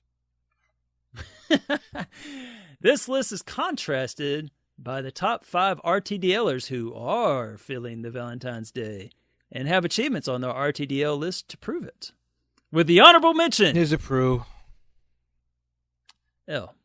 When I get to the end of this list, you will see why it isn't Proulx. He trampled everyone like his improvement joke got trampled 7 weeks ago. Spoiler alert. In any case, with HM honorable mention consideration is Pirate Spirit, with his achievement from Costume Quest worth 114 points for All Decked Out. Whoa, oh, you said decked, right? Unfortunately, his deck was left hanging overboard and outside of the list. I know you were not in the top 10 this week, Pirate Spirit, but maybe, just maybe, next week you are. Arr. Speaking of which, I love you in German is Ich liebe dich. In 10th place, Fremel is back on the list with his achievement of Even Deeper achievement from Clockwork Tales of Glass and Ink, worth 119 points. Speaking of even deeper, Frame should probably dive even deeper into the topic of microtransactions. Yes, I have seen those on several games. Frame should talk about it sometime. Yeah, it's good feedback. In 9th place is Smitty's neighbor, Chin Doctor, who has freshened up and is going into Valentine's Day with his Clean Harpoon achievement from Arcade Game Series Dig Dug, worth 136 points. And 8th is the late Rocker Dude with his All-Nighter achievement from The Sims, worth a whopping 139 points. But more valuable than one of those 139 points are the memories we all shared with Rocker Dude. Truth. In 7th is Elroy. Love that guy. With his Darksiders 2 achievement worth 149 points for being the Lord of Bones. Boy. Unfortunately for that game, it is the Lord of Pointless Collectible Searches, and I will not be back. Oh. In 6th, yeah, they're going to miss me. In 6th place is the Spinal Clerk. I believe this is his debut in the RTDL. With 194 points gained from Pro Evolution Soccer 2008 for being the Long Ranger. Gives new meaning to Hi-Ho Silver. These are some terrible Musty references. Speaking of Musty, What the Fug is in 5th place with 223 points for his Super Street Fighter 4 achievement of Hard Times. Speaking of sad times, Fug indeed must be super busy around this time of year, given that we have yet to get a Jet Force Gemini update for a while. More at-home pregnancy tests are sold in March than in any other month. In 4th place is Kingsman, who has an accumulated 292 points from his 2 achievements of Turning the Lights Out from Monkey Island 2, LeChuck's Revenge, and Smells Like Tuna from Sonic Ultimate Genesis Collection. This makes perfect sense. Kingsman's go-to move for the ladies is to sing to them, but he is always off-key. Because you can't tune a fish. That's strike 1. In 3rd place is Kahuna, with 397 combined points from both his previously mentioned Matt Lauer approved achievement of Deep and Hard from Call of Duty Modern Warfare Remastered, and the Bigger They Are achievement from Homefront, The Revolution. This is a big Kahuna burger. Penicillin, a popular treatment for venereal diseases such as syphilis, was introduced to the world on February 14th, 1929. In 2nd place is Miserly Pluto, with 422 combined points from his Say Hello to My Little Friend, Bros of War 4 achievement, and his Rise and Fall, Middle Earth Shadow of Mordor achievements. Clearly, if his Valentine's Day plans led to chafing, it's English, he can find sweet relief when he says hello to his little friend. Oh, that's strike 2. Speaking of which, a company with great employee relations and who never go on strike, the condom company Durex, states that condom sales are the highest around Valentine's Day, which are 20 to 30% higher than usual. Huh. And in 1st place, with a whopping 830 points netted from 3 achievements, is Proulx. What? It's Proulx. Yeah, he won. He has lots of plans this Valentine's Day, including some tender loving from The Sims 4, where he is also earned an achievement for being a pimp in the ghetto on a dirty mattress in Saints Row. Clearly, much like his X-Men Origins Wolverine achievement, this is what I do best. And that is why you can find him on top of the leaderboard. I couldn't help but notice you didn't make the leaderboard with your achievement worth 166 points of I freaking love goats from Goat Stimulator. And this is your RTDL update V-Day edition. I'm late for a very important date. Whoa, RTDL Bot, you have a date? This ought to be pretty interesting.